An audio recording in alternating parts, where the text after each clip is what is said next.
I'm very exciting and interesting to see that such amazing people are here.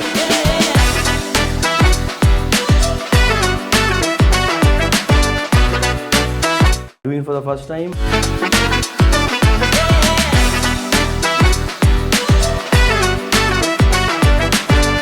Why an Indian student or a South Asian student need to go abroad?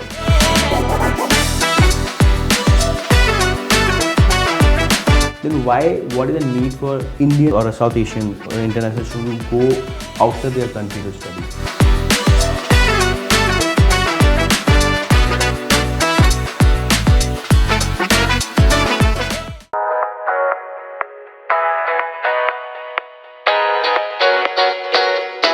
Hey guys, I am Saurabh. I am founder and CEO of University Living.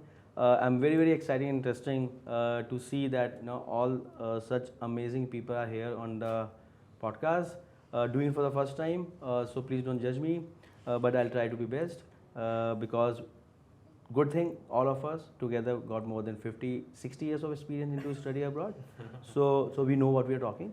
And today's topic which we would like to discuss is how higher education, especially global higher education, is changing or evolving its landscape, especially in these times of uncertainties and policy change and trends. So yeah, we have let me share and introduce my guest, and I'm very happy and proud to have such a diverse set of guests today, which cover all range of countries, right from US to Australia to UK to Canada. So I am pretty excited, and I myself is very excited to learn new things, because they've been doing this for almost more than a decade, and with this changing that always changing higher education market, let's see what all we learn from each other. So to start with, we have Parul. So Parul is a regional recruitment advisor at Toronto Metropolitan University. So Parul brings extensive experience in student recruitment and international education, with her deep understanding, especially for a Canadian education system. Look forward what you want to add to ever changing, evolving dynamic. Why don't you introduce yourself your way? Of course. Hi, my name is Parul Khurana. I'm the Regional Recruitment Advisor South Asia for Toronto Metropolitan University, Canada. We were formerly Ryerson. As Saurabh rightly mentioned, yes, I do now have a decade's experience in Canadian higher education sector and a bit of experience within high school as well. And that's pretty much it. Like I'm supremely excited to be with all these stalwarts in the industry and to learn about their countries and how the landscape has changed for them. So thank you for having us here, Saurabh. First of all, thank you for coming all the way to Gurgaon to Noida. And guys, it's far, but it's reachable. So all the people in higher education industry, Gurgaon is amazing, but Noida is coming well, and I'm a champion for Noida. So let me move to another great lady, Urvashi. Urvashi. Let me have a formal introduction for Urvashi, and then probably you share your own version of Urvashi, right? So Urvashi Varia is a country manager at University of Oregon. Urvashi has been instrumental in shaping the university presence and student engagement strategies in India. She brings invaluable insights into a US education system. She has been focused on bridging culture through education and creating opportunities for students to thrive globally. Over to you, Urvashi. Yeah. Hi everyone, my name is Urvashi Valia and I'm the country manager, like Saurabh said, for the University of Oregon. I basically look at the postgraduate students and their recruitments in India. I've had about 15 years of experience in the same domain. In the same country, I've tried my level best to explore other countries as well in my past organization, but somehow I've always come back to US, and I think that's my love for that. So looking forward to a great interaction with you all. Thanks. So you are actually living the dream, US dream. Yeah. Literally. Great. Right. So next we have Rohil Kapoor. Again, he represents University of Nottingham. He's a senior recruitment advisor for South Asia. And again, Rohil comes from represents a city which is very close to me, which is Nottingham. I must be a Nottingham alum. So I'm a bit biased for Nottingham, but guys, we will ensure that we don't team up against you guys. So he has a keen eye on the trends shaping international student mobility in South Asia, and again he's a very strategic in its approach, taking Nottingham to the heights. And over to you, Rohit. Yeah, so my journey has been very different. I started with auditing. So Oh. did that with Grant Thornton for about 2.5, 3 years. Not-for-profit sector, a lot of travel, core finance, advisory work. Then always wanted to shift in marketing, so I did my masters from University of Warwick. That's when I got the exposure of studying in UK. When I got back, I was looking for jobs, and that's when on LinkedIn I found out that okay, Nottingham's hiring. Because after graduate immigration route, I think a lot of universities, UK universities especially, started expanding their teams. So that's when I thought it's a cool job. It's not really a job. All I'm doing is just explaining what I've experienced in that 1 year. So that's how I came into this. So you're industry. getting paid to share your own experience. Exactly. That's why What a it's lovely- it's traveling, which I love, and it's also sharing my experience. So I don't find it as a job, which I think is the best part. I mean, Yeah. that's what the best part of this is, this space, wherein there are people who are into this and they travel and they love travel and they hate travel, Yeah. right? It seems that it's very easy, till the time you travel probably 6 months a year, and then you're like, okay, Yeah. not that exciting, but yeah. So this, I'm a big, voucher of this space called higher education, because at least in my career in last 13 years, it has given me a lot. Not only just probably money, but the fact that you get a chance to rub your shoulders with best of the industry, and then they have a very diverse set of insights and way of thinking, and that probably shaping up my personality. And so last but not least, we have suitable groom. Just kidding, but definitely, talking about Sandeep, and I have been interacting with Sandeep for a while now, and he plays well. We met few times over the cricket ground, and he's very competitive and he's good at it. But let me talk about what he is very good at it, which is so he represents a university called University of Sydney. Again, everyone have heard about University of Sydney. So he's expert about Australian education system, and Sandeep is a recruitment advisor and managing school engagement at Acumen Sanam S4, supporting University of Sydney. He focuses on bridging the gap between students and higher education institution, ensuring seamless transition and informed decisions. So over to you, Sandeep. I mean, that's exciting because when I started, I completed my grade 12th and I was not aware what I'm supposed to do. I thought everybody is doing engineering, let's try science, and I thought they are more or less the same. Eventually they lead you there. Yeah. 2 days into the class and I was like, this is something that they said that it's grade 10th math and grade 10th physics, and I was like, I can't get it still. So I dropped out of it. I started with language, English honors, and then I did masters. And I started working side by side. So I was teaching, and coming from a background wherein I hated my teachers when I was back in school, and and then I started teaching. So it was a very nice experience. And eventually when I did my B.Ed, and that was the part I was still trying to explore what I like. And it just happened that I got an opportunity within Acumen, and not just the money part, but I knew that when you get to talk to kids, Yeah. and when they ask, sir, I am in PCM, what do you think are the career options? And back then it always takes me back to when I started. So it's always very passionate for me. It's not just about representing Australia or Sydney. It has always been about ensuring that students find their likes. So yeah, I mean that's what I do. I love what I do. So yeah, pretty happy about it. And that's very fulfilling when Yeah. you Yeah. try and shape a career of a student. I mean- I've worked in the same capacity with the school, so I can relate.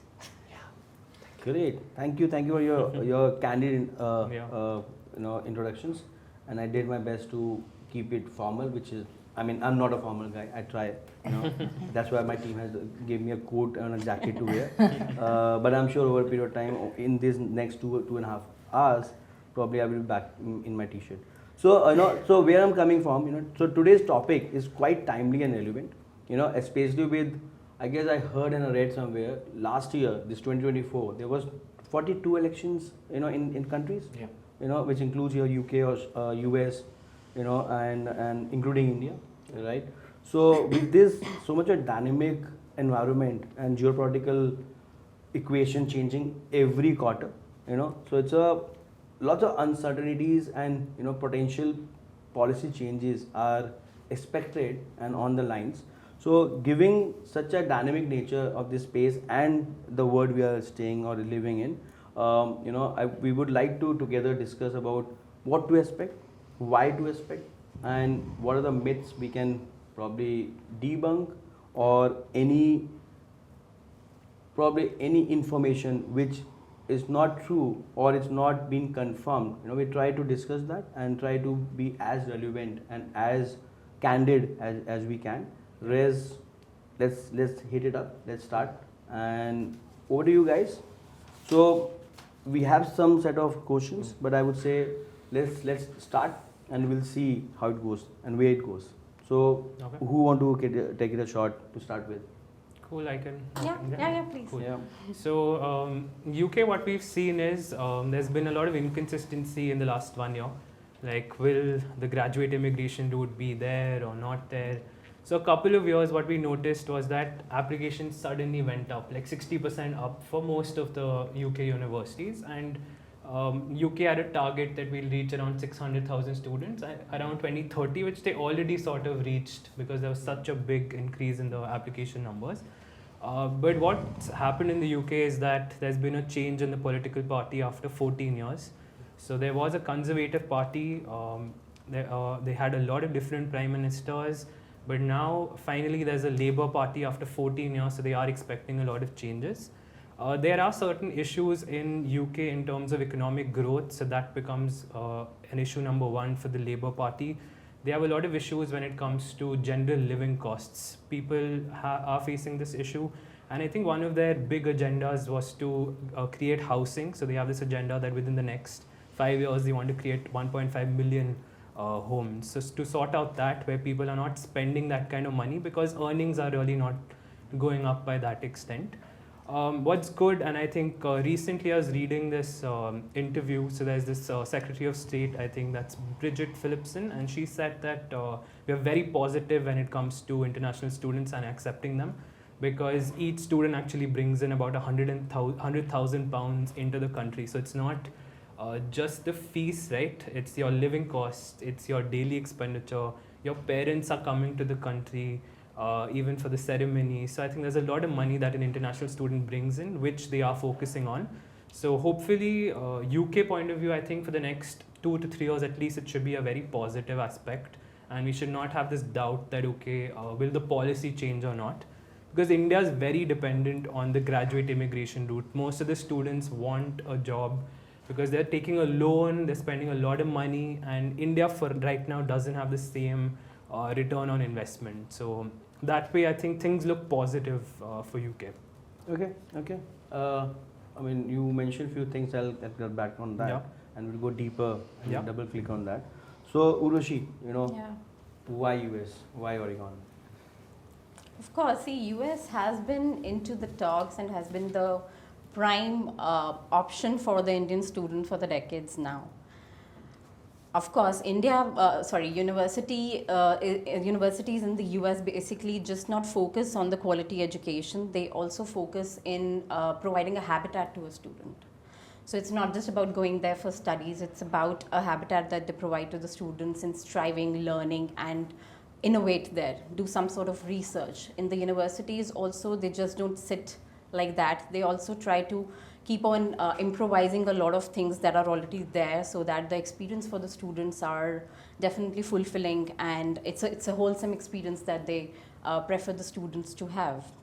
Another thing here is that, of course, the top ranked universities all over the world, if we look at the global rankings, more than everywhere, if you see top 50, you would see a lot of US universities coming in. There's a lot of research which keeps on happening with the universities. They have that cutting edge technology, they have that, creativity, and they promote individuality also among the students. We have a lot of programs in the universities, which are not a stereotype like a business or something like that. We have concurrent degrees which have been doing for years. Yeah. You can do PhD with masters, you can do law with JD, you can do law with international relations, you can do business with law as well. So you can do 2 degrees at one time. They appreciate the different desires and the interest of students, and they just don't really want to frame a student, put a frame to a student and appreciate all the diversities that the student can bring into the universities. Any university, if you look at a decent university in the US, represents more than 90 countries around the world.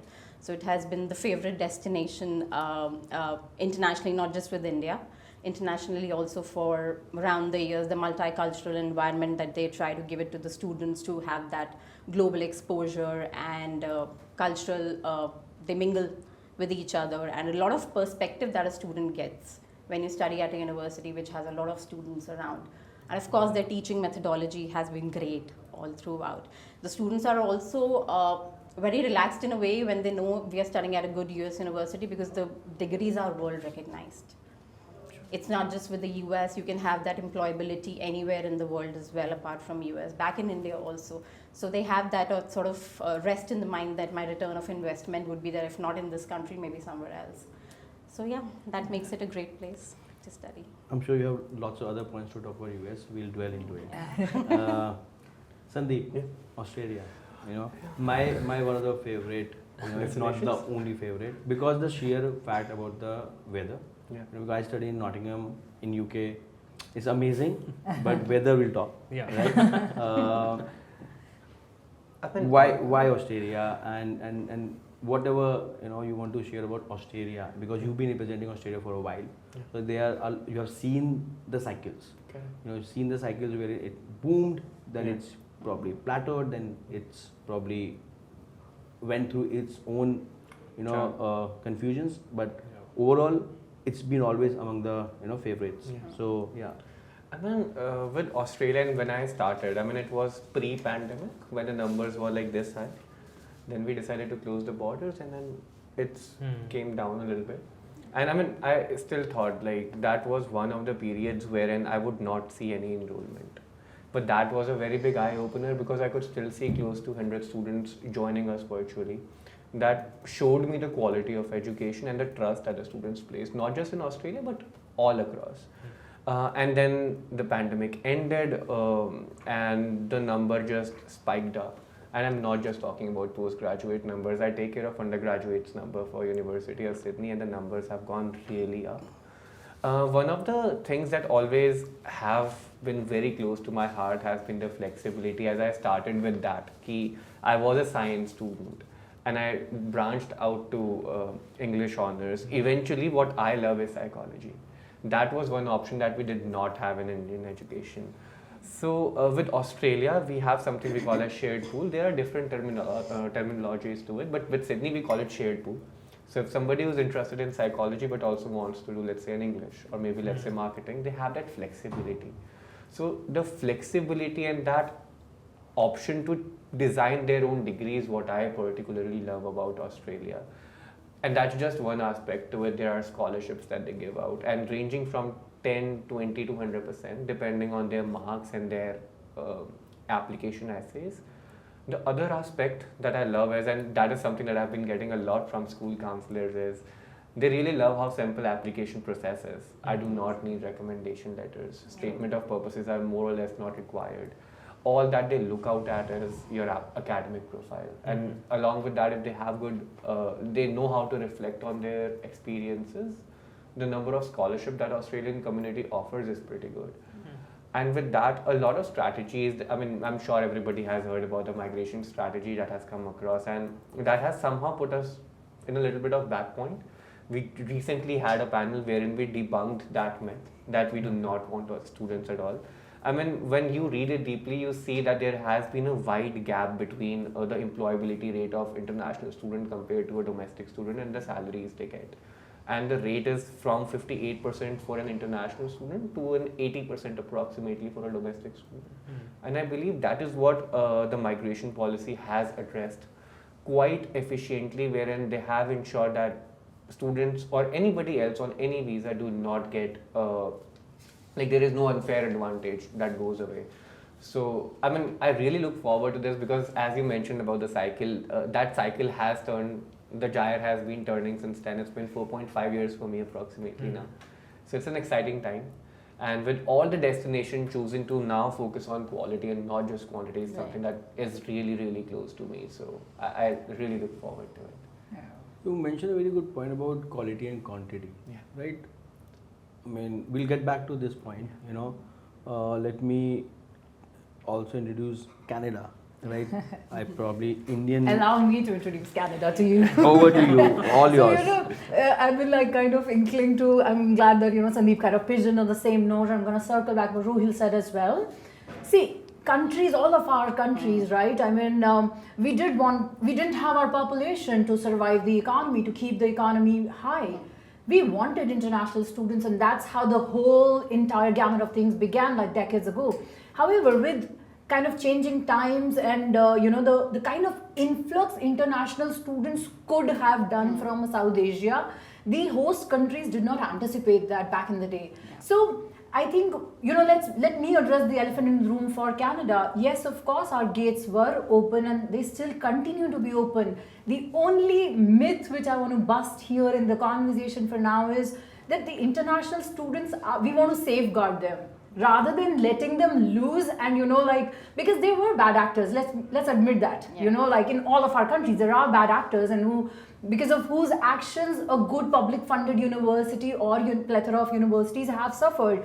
And of course, what's my suffering? No, it's all about the student, right? Yeah. So we just wanted to address that as a government. I think Australia did, and of course UK continues to do that, and Canada has also now, of course, introduced the capping. So we should be taking these as very positive signals instead of taking them as negative, because all we want to do is protect your population, and that's pretty much it. So Canada is welcoming with both hands open. I'm sure so are their destinations as well. Right. You mentioned capping, right? Yeah. And then you also mentioned that quality over quantity. I mean, you guys, UK already have achieved their goal for international students even in 2023. Versus 2030, right? Same with US. US always been dream, and like I guess visa appointments are always in demand, and these are nuances. Let me go back to basics, right? Why an Indian student or a South Asian student need to go abroad? I mean, India got so much of investment coming in. Like last week only, Honorable PM having allocated 1.48 lakhs crores for education and jobs upskillment. Then what is the need for Indian or international or a South Asian or international student to go outside their country to study? Anyone can take. I mean, for me, it has always been because I have experienced that part of it, wherein my own, and it's personal experience, my own course books were updated way back in '93, and since then it's been in reprint. When I try to compare that with the university, not just Sydney but anywhere across, they do try to revise their curriculum as per the needs of the industry. That is one of the major reasons that I feel the students get to go there. So quality of education is one, but most importantly, the experience that they get living across. We as Indian children are very well protective, not just by the parents but also by our teachers. Like we are literally handheld to ensure that we score good marks. But the moment we are into that job market, we do not know how to operate. And I believe when a student goes to the US or UK, Canada or Australia, we get that experience wherein we have to take care of ourselves on our own. It's not just about education, but we have to manage our own timelines, something that our parents have been doing, our own classes, something that that a teacher has been doing for us. So for me, that these are the two major important points. That experience. But then why they need to go abroad? Let's say I'm from Meerut. Yeah. So I came from Meerut to Delhi. Correct. Most of the things which you are mentioning, managing finances, being disciplined, on your own. Yeah. You can experience even when you are moving from your tier 1 city to tier probably main metropolitan city, or from a Delhi guy can go to Mumbai. So that can be experienced there. Then why international education or study abroad? Then just to and the question is open for everyone.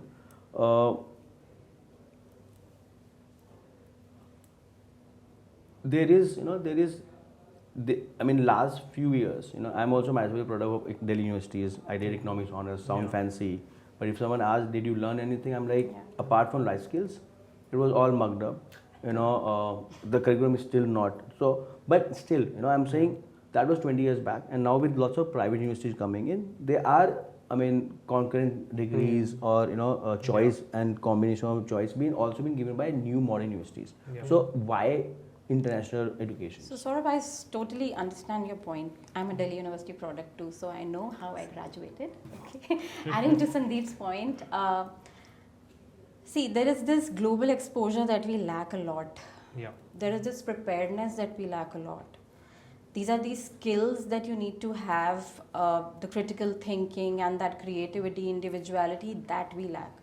And I still feel, I know 2-3 universities are really good in Delhi NCR and even around in India. But I still feel they're still working on that. Okay, they're still not there at where the universities from all our countries have reached already and maybe excelled in those things. And also, obviously, to be a global product, to have that sort of exposure, to be able to speak to different people, understand different cultures. If you have the money, then they would definitely want to go And if you don't have and the money? experience that. And if you don't have the money? Then they'll try to arrange also for that. We have a lot of possibilities right now. Yeah. Through loans, and even the universities have also started lending loans through their own resources and sources. So we can leverage all of that. Though we do understand that at undergrad level, the students and the parents might not want to go for this if they get a good university back in India. Yeah. But at a postgrad level, I feel it's imperative for a student to find his right fit, which I'm sure they're not really happy studying in India right now. So there are a lot of you want to continue? No, I was just saying, just like one line I want to say, I have no problem with, by the way, I have no problem with Indian education system. I feel that, it's amazing at a few levels as well. And, even the mugging up, all of that has helped a few of us. That has helped a few of us, nice. So my problem in this entirety is the competitiveness. My 80%er doesn't land in a DU, and my 80%er does deserve something better. Right. And I do not see him going to a private university in the outskirts of Noida. That's my only issue. And one more anecdote I'll quickly kind of mention here and moving. Then of course Rohit can take over. I remember when I just had kind of kicked in my job with the Canadian sector. I met up with a professor in Canada who had moved from a Fagwara in Punjab, and now is settled there and has a palatial house with some fancy cars, and that was a byproduct of only 12 years. I feel if a student here in India has those dreams, unless they were really having an ancestral kind of properties lineage of some Delhi show off thing going on, then they can afford that. But I don't know if a 10-year-old or a 20-year-old right now can dream of getting a palatial house with 2 Mercedes lined up. That could be a goal for a few of us, remember. So that's about it. So before we move to I again agree on this aspect, wherein yes, there are 1,500 universities needed to cater those 40 million students coming out of fresh school every year. So even with NEP coming, even with this progressive government, which is doing a lot to create India on the map and lots of infrastructure happening, but still, it still takes lots of universities to cater those 40 million students we have in India. Rohil, please. Yeah, so I'd just like to expand on that itself. I think there's a need to develop at least 20-30 more Ashokas and OP Jindals. Yeah. Why don't we have, UK being such a small country, they have universities and they have cities associated around these universities. India being we don't have a problem when it comes to land. Why can't we have student cities? Why can't we make a big Sonipat in somewhere undeveloped and privatize it? So I think there's a big need of privatizing it. Sharing my personal experience, why I thought I wanted to get out of the DU system. So I studied at DU, but I did not want to go back to an Indian education again because I thought it's the repeat thing with a different degree. So the way you learn is very different because a lot of it is research based and practical. So in my class, how many times did you have someone throwing the dice? So we had a mic and it was a dice and the professor used to just throw it. Because that was the class. Did you keep asking questions and you keep challenging the professor? How many times have I done that in DU? How many times have you done that in DU? We probably did not even attend the class, right? So there's a big difference when it comes The to the teaching. way of learning. There is nobody to support you. Everything is research based assignments. So you actually have deep learning from the beginning. Also, I think we need to move out of the CAT system because when I had to, so I really wanted to specialize in marketing, but I had very limited options that I have to give CAT and I have to go for an MBA. Why can't we have a direct MSc in marketing? I think there's a big need that we should have. We should move out of the CAT system. And students, if they want to do a master's degree, should be able to go to a good private university and specialize in that degree. That makes them ready for a job. So we are slowly moving towards a skill-based system where we are going to now study things that are required in the job. Because in the last 20, 30 years, we have just been studying theoretical knowledge, which actually cannot be applied. Most of us have very different experiences in learning about a subject and actually practically be working in a job. So why can't we bridge that gap and become more practical in terms of learning? Which I think a very important thing that UK has is that, so my professor at Warwick was working for Coca-Cola as the director of marketing for South Asia. Now this man has real experience. Why can't we get that in India? And going back to into like a very core issue that maybe we should start making this a popular option where people actually want to become a professor. Right now, nobody wants to become a teacher, but if we have a good businessman teaching MBA students, I think it's going to really change the profile of a professor, and eventually we'll get to a better place. And I believe I can see some trends. You know, Yeah. I mean, there are some schools who have started this the way it's been probably taught in international business schools, Yeah. wherein more relevant guest faculties coming who are Exactly. actually entrepreneurs or Yeah. probably who have been part of FMCGs for 20 years, 30 years. They have relevant experience on the ground experience, Exactly. and then how they can have a structured way of teaching Yeah. by having their own experiences, so Exactly. people, students are able to learn more concepts, but in a more real way rather than more theoretical way. Yeah. So moving towards, and a bit digressing a bit, we talk about lots of needs to be done in India, and lots of internationalization of education needs to be done, right?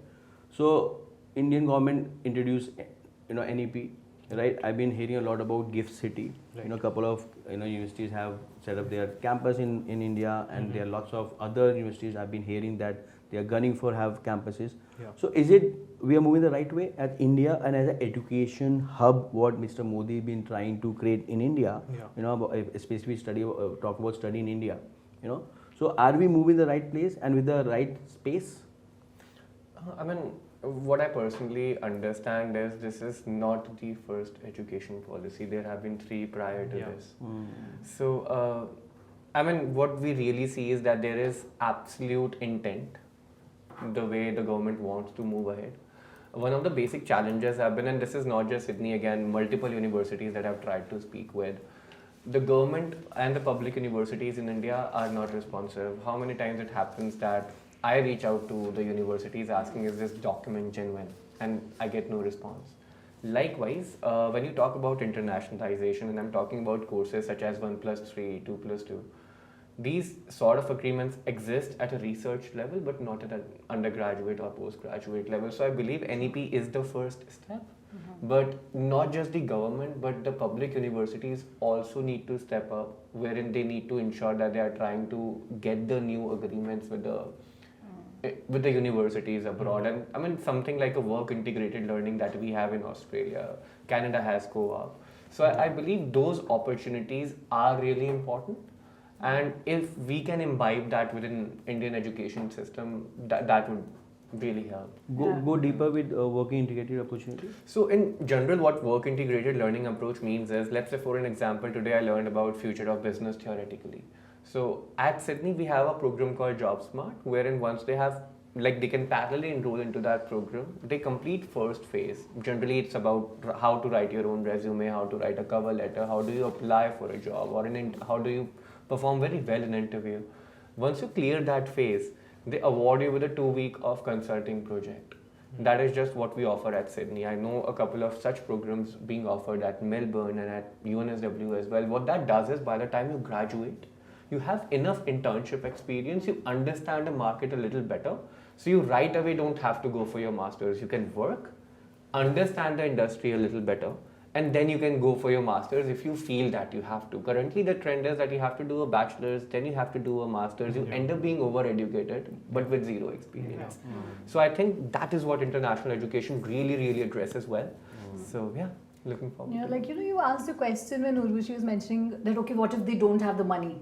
So I'm going to come back to the gift city you were saying. What if they didn't have the money? Yeah. Let's not stop them from accessing good education, at a little less price. That's right. And of course, as Sandeep was rightly mentioning as well, like, of course, Canada has and Australia has and the UK has, like, of course, the US has as well. The way we have cooperative internship programs, we make you job ready. And I think that missing component is very important. Like, I have in Canada worked with institutions which have mandatory cooperative internship programs, and that has basically means that even before you have gotten into the job market, you have 4 work experience of and you've made like $50,000. Like how many of us have that much of salary? That's right. So they've already made it through internships. Talk about those experience and learnings. As even at Toronto Met, we are the university, number 1 in the world university-based incubator. Mr. Modi keeps on talking about how as a country we are, one of the bigger ones churning out entrepreneurs. As a university we are doing. Imagine the gap we are talking about. That's right. So what if all of our universities and countries kind of join hands and... That's right. The gift city concept would cater to only a limited section of students. Yeah. Exactly. Anybody who's looking for, like I said, a wholesome and a fulfilling experience might not want to go for it. They might want to take a heavy loan because they know return of investment might just come from that country or maybe somewhere else, or if I come back after working there for 2 years. So that's the way. In the US also, after you do your first 2 semesters, you get a CPT option. That's in general paid, non-paid. That's a different negotiation. And the universities help you out with that. After you're just settled for a few weeks or for a semester, they enroll you in their professional personality development classes. It's not the same way we interview here. The interviews are entirely different in abroad countries, including US. So yeah, a lot of skills that they lack during the interview. They help them with the resume building. They take their mock tests also, interview mocks. So that's how the preparedness is. It's not just about academics, it's about making them a globally ready guy. So going back to Gift City and closing that loop. Yeah. I was reading and talking to a few people, and this comes up that Gift City coming, probably student will now not opt to study abroad, and they will probably study, and international education probably take a dip. Yeah. My view is, and please feel free to add. In fact, this is better for international education. Yeah. It's like, I'll give you an example. So once Uber and Ola got introduced, or Swiggy and Zomato got introduced, everyone was like, now, no one gonna use Uber. There is already taxis, there's already autos, and probably, it's not suitable for India, right? Give my example. So when I used to come from area, I used to take a bus. At Indirapuram or Vishali, there used to be a interstate, changes, and auto used to charge 120 or 90 rupees, 120, and I always used to take a normal intercity bus because that was 10 rupees. Yeah. Right. The moment Ubers and they all came, they have changed that behavior change, due to which now even it's not just money. Even Uber initially Ubers and Olas was cheap. Yeah. Now we don't get any discounts, but now we only use Ubers and Olas because we are used to it. So similarly, once the Indian international student get access to international education and they see this experiential learning, I believe this will enhance people study abroad more, taking care of the finances, because probably you can study a year here and you can go for 2 years there, or vice versa. I believe that's a brilliant move by PM Modi, and by the way, Gift City is one of the very special assignment of PM Modi. He been and his team has been working on this from last 15 years. Now it's getting culminated and everyone talking about it, and I believe it will probably enhance and access to more students, and not only money, right? There are lots of parents who doesn't want to send their kid for 3 years. You know, they want to say, okay, probably do your undergrad here, and third year you can go there. So I believe this will add more. Right, Saurabh. So this Yeah. is one thing. When I was a college counselor, also that's when Ashoka had come into the picture, back in 2016 and everything. And I still remember one of the elite schools that I was a career and college advisor with. Yeah. Some really filthy rich people, kids are there and everything. So we were just trying to figure out, because I used to look at abroad and India both. And they were like, ma'am, Indian University, are you really sure? Are you really sure? That's when we met Ashoka. They came up with the concept of liberal arts, which was not there earlier. Exactly, yeah. People were not able to understand how that can be helpful and why should a student go for it, because we are all undecisive, even at a PG level, I think. So I think that worked. So if we have universities like this more, and our undergrads go there to study, I think they'll be more prepared for international education at a postgrad level, and there would be less gaps, I think. I think in terms of like we keep talking about TNE, like last 1 year is all about transnational education. So I think even when it comes to that, parents will have a lot of trust, because they can actually go to this university, meet them, talk to them, because there's a large gap in terms of the communication of TNE and how it works.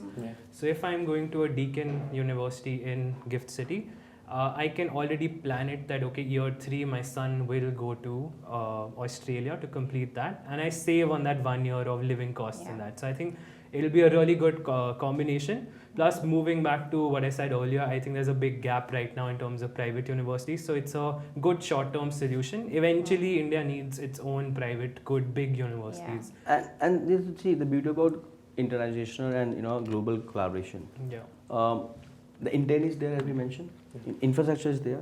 It's about expertise, and you build capacity and expertise over a period of time. Correct. So with this gift city, which is TNE coming in, I guess there will be more private universities. There will be more better faculties. Who can probably that's something important. who can able Which to provide. I don't know. Are they planning to recruit locally, or do they plan to get professors from everywhere? That will create a big difference. Probably you can prepare to be a professor, and probably you Go for He has a faculty. B.Ed degree, because that should be your career progression. I've cleared seated From as well. recruitment to We are Scored very sorted. I think for now they'll try to do more of faculty exchanges. Yes. Try and train them, because I feel we Indians are really good at everything.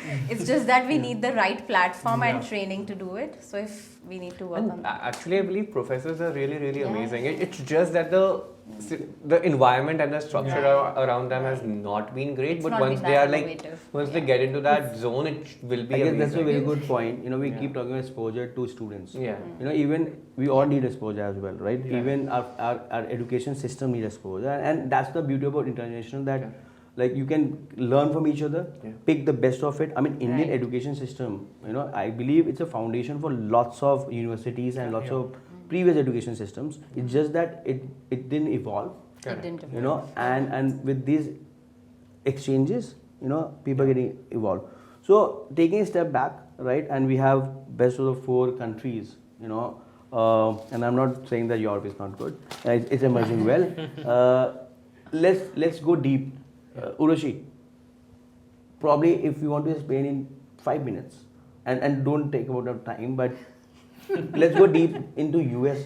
Like, if I have a daughter in 7th or 8th standard, and I start thinking about, okay, which country to send, and I want to learn in a more less theoretical way, and I want to go to some education counselors, I want to go to some university directly, but before that I want to have a base clear. So with that frame, if you want to take us deeper into US, how to prepare for US, why US, how to prepare for US, what are the different, you mentioned about CPT, you mentioned about probably which visas we need to offer. I heard about H1B1, then I heard about EB5, then there's F1. EB2, F1. I'm not You're a an layman. education counselor, and I'm genuinely I'm not an education counselor. So this I'm asking for myself. Who do you? Yeah, of course. So if I come across a parent who's trying to figure out whether it's India or abroad for him or for her daughter, whosoever, then I would like to just first tell them that the preparedness has to be there. if you're trying to send your kid abroad, then he's going to go in a very different environment culturally, internationally it's going to be different, customs are different, teaching methodology is different.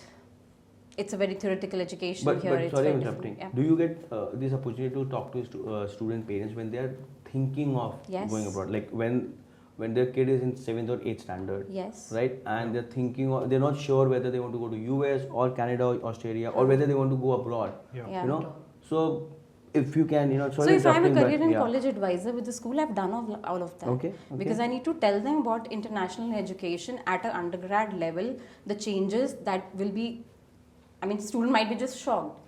There is a lot of peer mentoring also that we need to do once an undergrad lands there.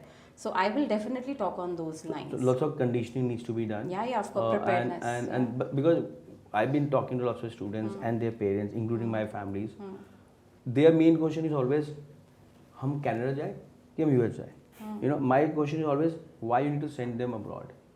So you're saying conditioning is important, Conditioning and then is parents needs to be wary about the objective rather than following the herd. They need to understand the objective and then probably go deeper into. Yeah, so when we talk to them about it, they come up with the different programs also. Ma'am, he wants to do bioinformatics. He wants to do bioengineering. We don't have really good schools here. So what do we do? Do we go for international education? Then I don't talk about the universities or countries first. I need to first make them understand what an international education can add value to your kid's profile. Okay. Exactly. So that's when I start talking about that, yeah, we have some great universities. These are the course curriculums. This is what they focus on. But at an undergrad level, I think this all can be taken care when they are in 11th and 12th also, because this is very academic and there on the website. So it's not necessary Parents need to know. if we don't get into career counseling in 11th, 7th and 8th standard, or we are not starting profiling. Those students don't have any disadvantage. We are if they not, start. definitely not profiling. I would focus on preparedness, letting the parents and the children know you're being fed right now, but you might need to feed yourselves there. Correct. And that's very sudden. Yeah. He'll take a flight there and he has to feed himself. Nobody, mom won't be there. Some parents do go there with the kids, that's different. But most of the kids don't really. So purpose, then Yeah. objective. Yeah. What next? The next would be definitely the academic preparation that they have to go through, which starts from, if I talk about US, it's about having their curriculars and co-curriculars in place, because at an undergrad level, we immensely look at how a student can contribute to the university apart from academics. So any passion that he's trying to follow, he should start right now, or maybe find the passion. I have come across students who come to me in grade 11 and say, ma'am, can I start with the community health services right now? I think universities are smart enough to understand that you're doing it right now. You need to be consistent in something right from 3 to 4 years, so that you can talk about that also in your statement of purpose or essays or whatsoever, even the interviews. So you need to find your passion right now. Try and find out what something is very exciting for you when it comes to the curriculum that you want to do, or maybe the streams you want to take and things like that, and prepare yourself that way. So let's say now you have counseled parents and they're clear with their purpose, objective. They started their preparation in 7th, 8th standard, or probably 11th, 12th grade. What next? Start with the examination preparations. We do need SAT and ACTs, but yes, it's waived off also a lot of times. But I think it gives you a lot of insight about yourself. How can you perform in the entrance test? So I always suggest that you go for the PACTs, which is preparatory SATs, and Go deep. PSAT, PSATs. PSATs. Okay. The pop. Yeah. And what is that? That's a scholastic aptitude test that basically comprises of critical reading, writing, and all of that. So this is for undergrad. maths. That's for undergrad. What is for postgrad? What is for Equivalent to- postgrad? Then we do need GRE, GMAT, depending on the course curriculum.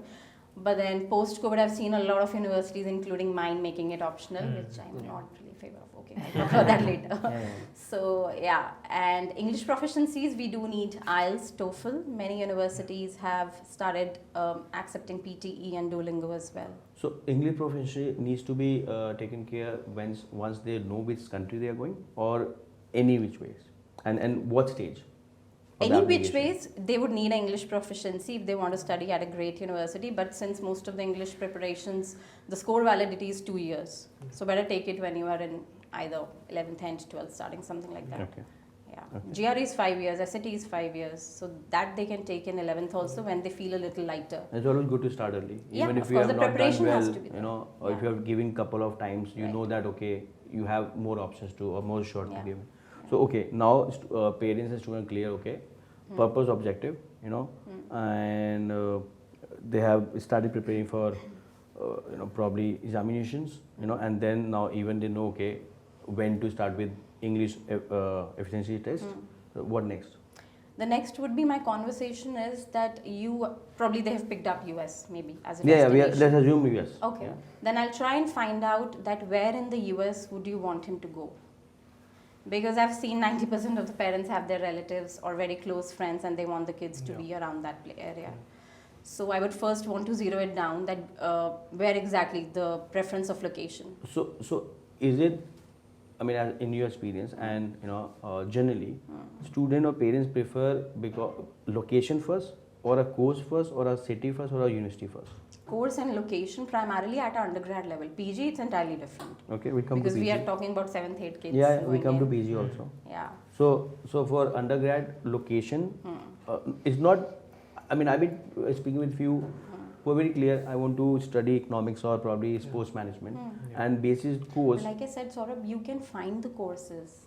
The courses are there. Almost all the courses you can see in almost all the universities. But there are always US is few like that. universities are better in some courses. Their ranking are better. Yeah. So, So we'll see a mix of match for that first. And that's something in the counseling that I can talk about. Yes, you're looking for this location.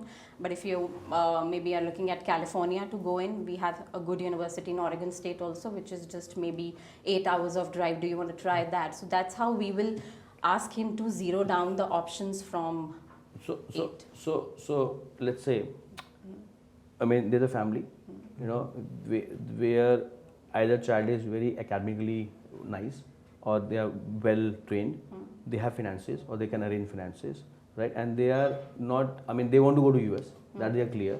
You know, either they want to go to US in undergrad, or they want to send on postgrad. But they are very clear US stream, right? And with that, US is clear, you know, but now they're not clear which course or which location. And then there are cases wherein I want to study this course only, or I want to go to this university only, and basis these 2-3 criteria, they can mix and match. So in those cases, So if they have come up with a specific requirement of a course or a university, then definitely why not? I would first explain them that this is what the course curriculum would look like. And I'll ask him to do his own research also to read about the university. I'll probably try and find out also and see what sort of class profiles has been taken over, has been got the admission in the last few years about that university, and try and give him more knowledge about how he has to prepare himself for that. Tell them what all documents are required for this university, and how he needs to prepare, when is the application deadline, when exactly he has to start, because now we do not prepare our timeline keeping in mind the application deadline, we prepare our timeline keeping in mind the visas that we are struggling Can I with ask since a COVID. question? Yeah. Yeah. Why does everyone keep saying that US has to be like a STEM based course? Is it easier to work in the US if you're studying a STEM based? So if you're going for a science, technology, engineering, mathematics, and Yeah. now a STEAM has come into the picture, Yeah. which is science, technology, engineering, arts, Architect- and management. Yeah, Arts, management, Okay. right. That basically covers all of the courses then. Not all the courses in the Still departments okay. are recognized. Okay. Yeah, so it goes to the Homeland Security, they certified. Okay. So the good thing about it is that you get 3 years of stay back to look out for a job. Otherwise, you get about just 1 year. Okay.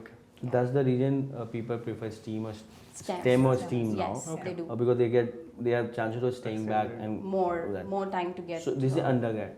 If you talk about postgrad, Then also the STEAM. no, I'm works, saying yeah. the journey for postgrad, because postgrad students generally take their own decisions, and That's right. probably they are taking the decision when they are doing the undergraduation versus, you know, there are two cases, right, where they didn't get through a good university in undergrad, they studied here, and then they were very clear they want to go to US, you know, in postgrad, and then there are cases wherein, you know, they studied here, they were not clear whether they want to, they have their experience Indian or international education in their country, Yeah. and then they're like, okay, I got awakened, or I got aware that I want to do my masters in US. So in that case, what is the journey? Right, so I come across a lot of students who are looking for postgraduate right after the undergraduation, when they just don't want to take a break and get into the professional world. Just like that, they feel they need to be more prepared with international education having benefiting their profile. So that's one set of students that I get. Another set is that I have about 2 to 3 years of experience in the IT or anywhere else in marketing, and now they have realized that how is the thing, where are they lacking, what all attributes are missing in their profile and personality. Obviously now is the need for them to go abroad and get all of that, and obviously work there, return of investment. It is right to assume that it's not, if you have missed to start early in your school, you can still study in best universities in best countries, For postgrad. even for undergrad. Yeah, absolutely. Yeah. Yeah. I mean, if they start 11th, 12th standard, or probably they've done well in their 12th standard, they got good marks, they're naturally, they were rounded personalities. So they don't have any disadvantage in that cases. So for a postgrad, if you're asking me, the 12th doesn't count anywhere. Okay. They don't ask for it, they don't know it, they don't want to know it. And what they see is how you have performed in the undergraduate degree. The most important factor with the US is that they have graded the universities in tier 1, tier 2, or maybe section 1, section 2, section 3, like that. So what they see when a student has applied for a postgraduate program, they would want to do a complete assessment of the profile, not just focusing on the percentages, but they do see if a student from tier 1 university has secured a 65 to a 70 percenter, he is better than a student who has secured a 75 percenter from a tier 2. Okay. So that's how they evaluate. And how much of experience matters, especially if you're an undergrad? Unfortunately, if experience is not the requirement, it doesn't matter at all. But it doesn't have any like brownie points No. or no? No. Okay. So that's great, Urvashi, and that was quite detailed. And thank you for other panelists to be patient. You will get your own chance. As I mentioned, I'm purely doing this to learn. Yeah, And I want to be candid, because there are lots of myths and lots of half knowledge, floating. Due to which, I mean, I give you an example. So I studied my undergrad from India. I did my masters from India, and then during exchange I went to Nottingham. I went there, didn't get my housing, and why I went to Nottingham, I don't know. Probably I went to some counselor, and they're like, go here. They're like, okay, let's go there. So I'm not saying that they have done something wrong. Correct. It was stupid of me that I didn't do my own research. I have not spoken. So But that's why. Nottingham's an excellent. Yeah. I mean, that's what I mean, I'm not. Just See, saying. I'm already Floating doing. on air. Nottingham is still my second house. But so where I'm saying, it's very important to have discussions, and there are myths like, if I'm not from a wealthy family, I can't study abroad. If I'm not academically good in my schooling, I can't study abroad, right? If I'm not clear till undergrad, I can't go to a dream US universities or a dream Canadian universities, right? So idea is that, guys, even firstly very clear why you want to go, purpose should be clear. Secondly, whether you study in India or you study abroad, that exposure and that willingness to go out of your comfort zone is very important. And then if you get a chance and make your chances, do go abroad for your exchanges, for your study abroad, through your curriculums, summer schools, because I mean, I went from exchange program, and that shaped my life, personality, everything, right? I start my horizon just expanded, right? Great, thanks Urvashi. That was quite detailed and very easy to be. I would just also like to add here, Yeah. that for postgraduate, I've seen a lot of students going because of referrals that they have in mind. Either their college people, students, seniors have gone, or their half of the relatives are somewhere around, or they have heard about it. It's not about the research, which I'm sad about. That we get into at a later part when they need to go for the visa interviews. That's when they go blank. Great. So, and I've seen that when I would just visited my university. I just tried and find out. I met few students. How did you get to know about the university? That. Why did you choose the university? Because someone has. Yeah. And that is changing now. And then podcasts like these, this is important. That again I'm saying, not if you can do well in life even if you don't go abroad. Firstly, Yeah. Yes. secondly, but very important to go out of your comfort zone. If you are staying in Meerut, come to Delhi. If you're in Delhi, go to Mumbai. If you're in Mumbai, go to Bangalore. Get out of your comfort zone. Stay alone for 2, 3, 5 years. Very, very important. Yeah. Secondly, if you get a chance and make your chances, don't miss it. You know, it's the investment worth it. This is for parents as well as for students. It's a investment worth it. Tell your dad, tell your family, it's okay if you don't buy a swanky car, but it's important that you get a good education, whether in India or internationally. Very important.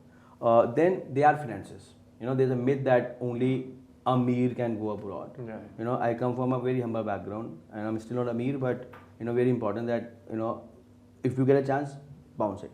There are finances, there are scholarships. You know, there are amazing people Yep. in the ecosystem who will even. Another thing which I really like about this ecosystem, you know, is I've seen literally, and no exaggeration, there was a student who wanted to go to Canada, and they went to a couple of Canadian universities. They were like, I guess your profile will be better suited for Australia. I mean, that's the best part about this ecosystem, and I guess kudos to lots of people, you know, in the ecosystem who is very focused on student experience, right thing for students, and probably that's the reason, you know, there are so many students who want to study abroad. You know, all the records been getting broken. You know, there's always consolidation. So please break those myths that you need to be in a certain stereotype, or you need to be academically very good, or you can only need to go to probably Canada or to US or to UK or to Australia. You know, just choose the right country as per your objectives, as per your purpose, what is your end goal, you know. So if we cover these basics, I guess chances of getting a better ROI will always be there. And we'll talk about ROI, we talk about finances, we talk about, you know, few other things. Let me go back to probably Sandeep, and 5 minutes. Okay. Australia. Why? How? A to Z of Australia education. I mean, honestly, for me, it has always been about flexibility within the degree at a competitive cost. I won't say like at a very low cost, at a very competitive cost. And that is the hallmark of Australian education, according to me. I have talked to a lot of parents, and before I ventured with University of Sydney, I was working at a consultancy project. I was supposed to start their study abroad venture. I worked there for 2 years. I think sent around 50 kids. But one of the most important part was understanding what a student wants. And till then, unfortunately, I was not that exposed to Australia. I knew US for a bit because I had taught students there virtually. I knew Canada because a lot of the leads that I was working with came for Canadian education, and UK I just knew via into education. So when I started working with Sydney, it was very new for me. I did not even know the brand that it was. The one of the most important aspect for Australia is that you get to design your own degree. Whether you come from, let's say, arts background, and this is a very nice and lovely story that I have. During pandemic, one of the students from an arts background was interested in computer science. We do not need any prerequisite subjects, and that's very specific to Sydney. He applied for it, he got in, the borders were closed. So he decided that he does not want to start remotely, he will take a gap. So he waited for a year, the borders then opened, he went to Sydney. During orientation, we do take our student to beaches as well. So during that one of the city tours, he calls back, and I think it's the 3rd day of his education. And he calls back and says, Sandeep, I want to shift my course from advanced computing, a 4-year course, to a Bachelor of Science. I was like, okay, but why do you want to do that? I want to study marine sciences. And I was like, that's lovely, but you can do that as part of your advanced computing program as well. But no, I want my second major not to be computing, but I want it to be international relations. I'm like, why do you even want that? Because I want to represent the marine part of it in the UN, and I want to fight for the marine. And imagine this child is like in the 3rd day, and that's what his focus was. And I pretty much expected that he might shift the focus in the next semester, might be his parents would say something. And he did not. He's currently in the final year, he's doing research, And the next good part about Australian education system is, and what we have incorporated in NEP as well, after you have completed your third year, you can go for the fourth year, which is a research year.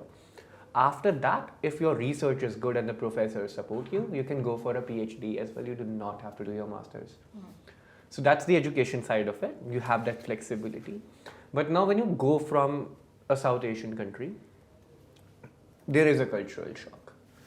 So that student support and orientation becomes very important. And it's not just about students moving from Delhi or Mumbai. There are students who go from cities like Lucknow, Orissa, Bhubaneswar. So for us as universities to give them an idea and give them that space to settle in is also very important. Yeah.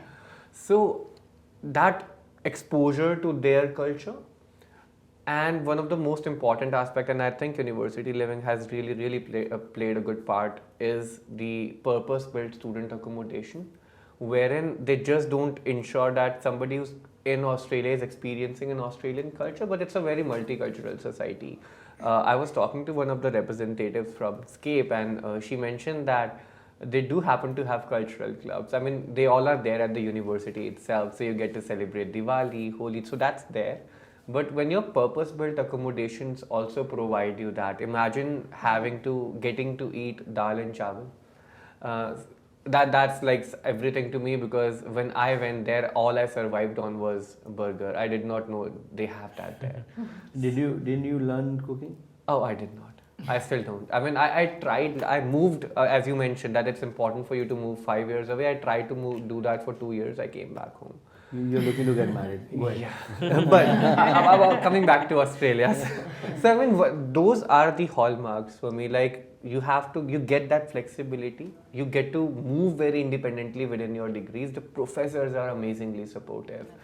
And then when you talk about that work integrating learning aspect, wherein you are not just learning and mugging stuff up, you get to practically implement that. Imagine a student who has just started with engineering, does not know what it exactly looks like, but they have to complete 600 hours of work in order to get their degree. And that work is not pure engineering. Even if they are working at a McDonald's or even at a gas station, that counts towards and that's their a life credits. skill. And that's a life skill, right? I mean, I was just presenting at one of the Jodhpur schools, and we were talking about how the futuristic careers look a lot more towards them. But when you talk about the skill sets, they are more towards the leadership skill. Unfortunately, we call them soft skills, but they are leadership skills according to me. You talk about communication. I mean, generally in our line we say, and I'm using Hindi now, कि हम अपनी बातों की खाते हैं. So I think that is one of the major aspects that you get to learn there. It's not just about being an amazing engineer. It's also about being an amazing human. So हम अपनी बातों की खाते हैं और बातों से खिलाते भी हैं. खिलाते भी हैं. So that's it. How? Why is clear. Why Australia? Yeah. Then how to go about Australia education system, applying there. This is where the counselor in me kicks in. I always try, and as early as you start, for me it is very important that parent understand what is required, and it's not just about what their child needs to do, it's about what documents they have to be prepared with. And again, the reason I specifically said as a counselor and not just somebody who represents Australia, the financial documents are very important. There are a lot of families, not just up north but also down south, who do not have their ITRs. So we do need to have that in plan, wherein we do educate parents about what documents are required from their side as well, and not just a profile from a student. And when we are talking from a profiling perspective, it should not be that they need to have 40 certificates in 10 different disciplines, which cater and shows some sort of that the child is brilliant. What we are looking for is that he or she needs to have an idea about what they want to do in life, and it's okay if you don't. But if you have tried and have had maximum experience around multiple things, and I'm talking about practicing in skits, being part of debate competition, poem recitation, MUNs, and they are all there. But you need to understand, like, apart from what I like, what I really don't like. Because till a very good part of my career, I was not aware what I did not like. I did not amazingly love teaching. I mean, I loved it, paid me very well, but I did not enjoy it. I obviously would have become the worst engineer ever. I still am pathetic at maths. So for me, it's very important for us as children to know what we do not like, and for parents to be able to understand that their child is not going to be a math wizard, but they may be amazing at teaching English, or they may be amazing at maybe treating animals, and there are careers out of it. One of the students who is studying at Sydney is doing computer science with a major in music, which generally not many students are aware of that it's available as a career. So counseling parents in the very beginning, and then letting them know that let your child do what they want to do. Do give them that nudge that this is the time to move. No, and I believe ninth grade is absolutely all right, wherein the students can start exploring what each destination has to offer. Not it should not be university specific, it should be destination specific. Not just the course that they are looking for, but also about the climate, about what are the policies of the government there, how the economy has been performing, so that once the parent or a student has decided and somebody asks them why Australia, why Canada, US or UK, they should be able to answer that question. They should know why they are coming there. Application process in a Very simple. way. The applications for Australia start a year early. So if they are in grade 11th, somewhere around August, they can apply. They do not need humongous list of documents. All they can start with is their passport and their recent mark sheets. And that is it. They get a conditional offer. The conditions literally are that they need to complete their grade 12th and meet the language requirements, which some universities across may waive off. We at University of Sydney do not, but there are certain Australian universities which do. I still advise them to take a language proficiency test because for visa it's required. So once they have submitted the documents, So if let's say if university doesn't need a language test, correct. But for visa you need. Yes. So if you got your offer letter and post that, you have to apply again, or you need to give it again any which ways, or you need to give it any which Not ways. again, Yeah, but just give it once. any which ways. So it's better to Give it. probably give it, Yeah. and it's also give more. Do you suggest, and do you think that if I have a good language test, and even if universities are not asking, that improve your chances of scholarships and like not any for advantage of that? scholarships, not for Not- scholarships, but for at visa all. for sure. But for visa for sure, because it really gives a visa officer an idea that the student is not Yeah, going he to will be able to struggle. converse and And I he will mean, not it's be- not that we just need them to pay. The only idea behind appearing for a language proficiency test, or maybe let's say a standardized test in the US, is just to get an idea that the student will not struggle at the university. So it's very student centric. We tend to take that away from the process, and we say that it's very difficult. Why do you have such a difficult process? If you as a university have waived it off, why they cannot waive it off as the Department of Home Affairs? The idea is to ensure that student understands. Is there any specific test for any other country? Like, is it? I mean, again, we work with all, but just to be unsure that, like, is PT more popular in Australia? Is IELTS more popular in US? Something like this, or During my nothing? application days, IELTS was one of the most preferred tests, but I believe the reason for that is the huge number of centers they have.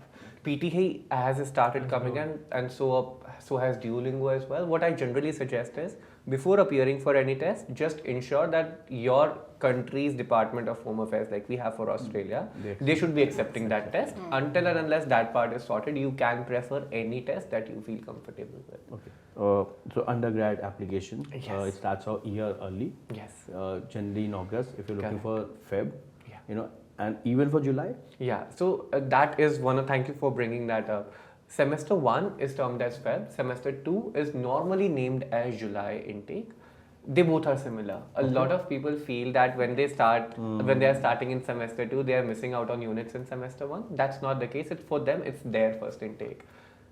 Good point. All the international applicants from the US, Canada, Europe, South Asia, everybody is mostly applying for July intake itself, July or August, depending on the universities and the start date. But that is their first intake. So, But like, I mean, at least in UK, I'm aware, not all the universities are available to start from January. correct. So in Australia, something like this. For Australia, February is their major intake because the domestic students are completing their education in December. That's when they are getting their results. So they prefer Feb intake. there are multiple students who want to take a gap of 6 months, go out, explore, and then they start with July. So the diversity is maintained in both the intakes, whether they start in Feb or July. But you mean because of the sheer curriculum and the timeline, in Feb there will be more domestic students applying and getting Correct. through, and because most of the curriculum, whether it's IB or other, board, their curriculum or their timeline matches with July. With the July. So July is more international. Yes. Okay. So that's where that's a very I'm curious to, and this I might be digressing a bit. So at university living, especially in Australia, Correct. when there are 1.5 million students in Australia, out of which 500,000 are international students, out of which around anywhere from 50,000, 100,000 Indian students, and Indian students start late, because of the timelines and visas, and if they are going for July, Correct. most of the accommodations are filled any which ways, Yeah. because of the Feb, Yeah. and then the sheer fact that the PBS are only 100,000 students. Correct. That's why we have to move to more private apartments in Australia. Correct. And that's also add budgets aspect. But so that means there's a kind of a handicap for international student going to July in that aspect. So hence, student needs to book their accommodation even more early. Okay. No, I'm asking also. Oh, Yes. so ideally with Australia, I mean, just giving the semester one, the Feb intake, the accommodations which were available at Sydney, they were closed in September itself. The moment they opened, they closed. So we have around 6,000 accommodation, but we are a 82,000 university, like 82,000 Students big in this. university. So there is a gap in accommodation, not just in Australia but across. But what I really believe in, and that is where university living, Scape, Igloo Redfern, they play a very important part to have student built purpose accommodation, because it really helps them.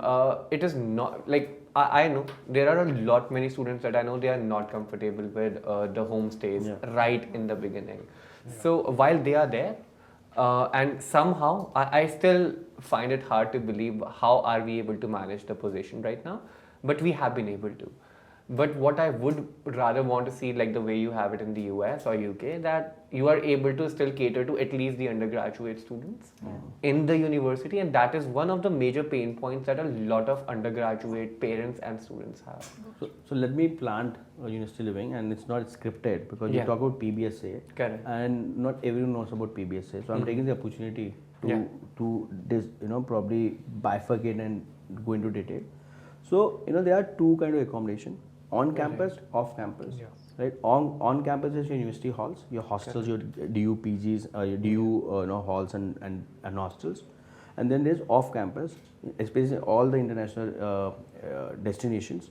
So off campus is PBSA, which is your purpose built student accommodation, and then you have non PBSA, which is your homestays, your private apartments, your probably service apartments, your co-livings, right? So this is how accommodation is bifurcated across, and there are different jargons. Like in US, probably we call more dorms. In UK, we call more probably HMOs and halls. And in Europe, it's in US it's called more pads. So it's same. Just that their lingos and jargons are different. But mota, if I talk in Hindi, these are two ways: on campus, off campus, PBSA, non PBSA, and we keep hearing that there is a housing crisis. I question everyone. There is no crisis. Crisis is too strong word. Correct. There is lack of awareness. There is lack of people talking about housing. People are leaving it for too last minute. And so I always say, whether you book for university living or you book anywhere, you need to start early. Absolutely. And you need to look beyond university hall. Most of the universities, they do accommodate undergrad students, right? And even we prefer and we suggest that please apply to university halls in the first year, but have a fallback option. Correct. Because at time you might not get the same hall or same room type, so keep a fallback option. But as you start your applications, your admissions, and your language preparations, it's equally important to start accommodation or living expenses and housing part, if not as early as, but at least the moment you pay deposits, which city, which country, which university you're going, that is the time you need to start early. And I'm so proud of my team and the ecosystem that I remember there was a time when I started in 2013, only in August we used to get some calls that okay, we need housing, and it's so late. I Okay. call it in a lighter way, it's like a cancer. You will not care about it till the time you get it. So let's not reach there, because then it's might not be curable, right? So start early, look beyond University Hall, and apply to University Hall, but keep a fallback option, and then we can develop further. So coming back to PG, if there's a student who want to go for their post graduation to Australia, what is the journey? Quick 2 minutes. It's Sandeep. it's pretty similar because they can again start a year early. They can apply. All they need is to submit whatever mark sheets they have. Again, grade 12 is not required, and that is it. The passport and their recent mark sheets. Once they get a conditional offer, and that is one good aspect, we allow students to finalize their accommodation on the basis of their conditional offers. So I generally suggest if they're looking to finalize that, Feb, March is when they should start looking. By April, they should be done with it. The moment it starts, apply. And once their final mark sheets are available, they can submit it. And this is the catch, because we start in July, and generally the mark sheets are available in June. So most of the Australian universities have a special admission process wherein they will offer you admissions on the basis of your penultimate semester's mark sheet.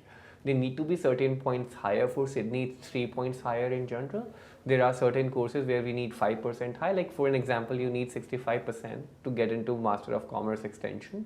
Till the time you have received your penultimate semester mark sheet, you should have 70% and above.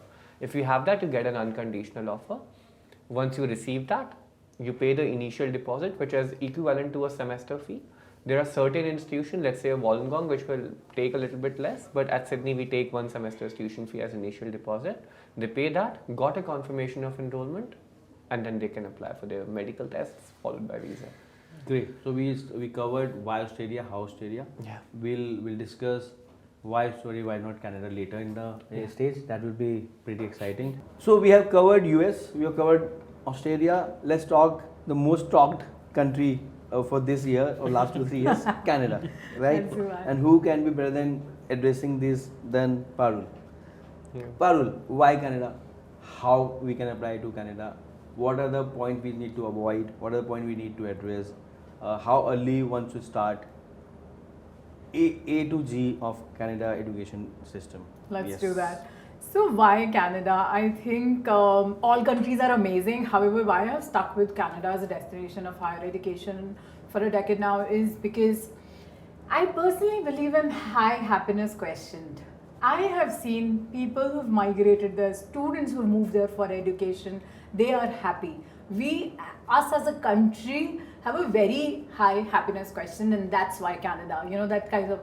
Then again, we have about 100 plus universities and other education institutions at undergrad and master's level and PhD level. So it's a very robust education system offering what Sandeep has been kind of, professing about, which is Australian system as well, that you do have the liberty of making your own program. There is 75% of your program has mandatory courses, and the rest 25% is electives. So I think the beauty of doing your music and a dance and a theater and a creative studies along with your computer sciences makes your personality grow holistically. That's why Canada. So happiness quotient, flexibility, what are the cost? Cost? Looking at South Asian currency and Canadian currency, it's pretty comparable, to be honest. Like, it's not expensive when you choose other destinations. Unfortunately, I will have to name my friend sitting here, like American dollar and of course our famous British pound. So it is cost effective in that sense, and an education at undergrad level can be easily about in $100,000. So which is pretty neat, I feel. And coming on to how do you reach Canada at an undergrad level, it is extremely simple a process. It is not complicated at all. Give me your 10th grade marks, 11th grade marks, 12th grade marks, and you are, you're in or you're out, and it's as simple as that. Rest everything, I feel, is the periphery. For scholarships, for anything above that, you need your, I call that furniture to decorate the room. However, the key to success is your marks. Along with that, you would be needed to have your English proficiency test in place, like an IELTS or a TOEFL or a Duolingo post-COVID and a PTE and a Cambridge. I think with the evolving times, the government has also kind of started to accept, different types of English proficiency test. And, circling back to what you were saying earlier, that is it only the IELTS? No, it's no more only the IELTS. It used to be back in the day psychologically, when the file reaches the immigration officer and they see an IELTS, they like stamp in or stamp out, etc. However, the acceptability of different English proficiency tests has increased manifold. Okay. Your next question was? Undergrad, postgrad. So it's the same process for postgrad students? Absolutely not, actually. And I always encourage the students to, and if they have the monies and the marks to go at an undergrad level, I think students such as 16 and 17 years of age are more malleable, and they assimilate in the crowds and the university as an international student way faster and better at an undergrad level. Also, when I talked about the admission process, it's relatively easier, which is just the marks which is needed from your high school, and no other additional tests are needed. On the contrary, at the grad level, we do have a course-based master and a research-based master, which does need a GMAT and a GRE of the world, and sometimes they do need a work experience as well. So basically it becomes, the admission process becomes more layered. When I say more layered, means it becomes more competitive as well. So that's why the undergrad and masters are different ball games altogether. Yeah.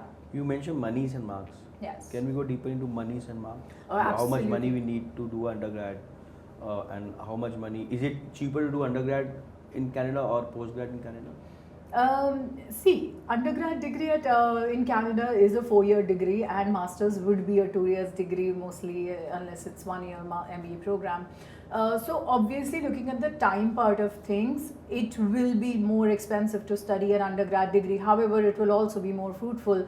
Again, if you want to kind of recall what my friend here Sandeep was saying about like how it is not a must to do a graduate program, it's a myth. Just because of the competitiveness which exists in our own South Asian countries, that you're kind of pushed to do another level of higher studies just to be more competitive in the organizations.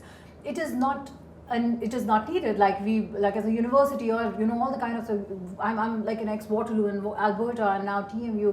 All my universities have had a very high graduate employability rate right after an undergrad degree. So I do not see that as a challenge. However, obviously there will be top tiered universities which are very, very expensive even at a master's and could beat me at my undergrad. However, going by the prime logic of time, a 4-year undergrad degree will be more expensive. Okay. Any special thing which a student or parents should keep in their mind when they are applying or considering Canada? Absolutely, yes. 2 things I would say. The fire in your belly has to be for the program. Rest, everything has to follow, is my principle in life. You can choose a UK or a US or a Europe or a France or an Australia. I'm okay with that. However, follow what your gut says and where your passion lies, and I promise you will be able to make a career out of it and love the education.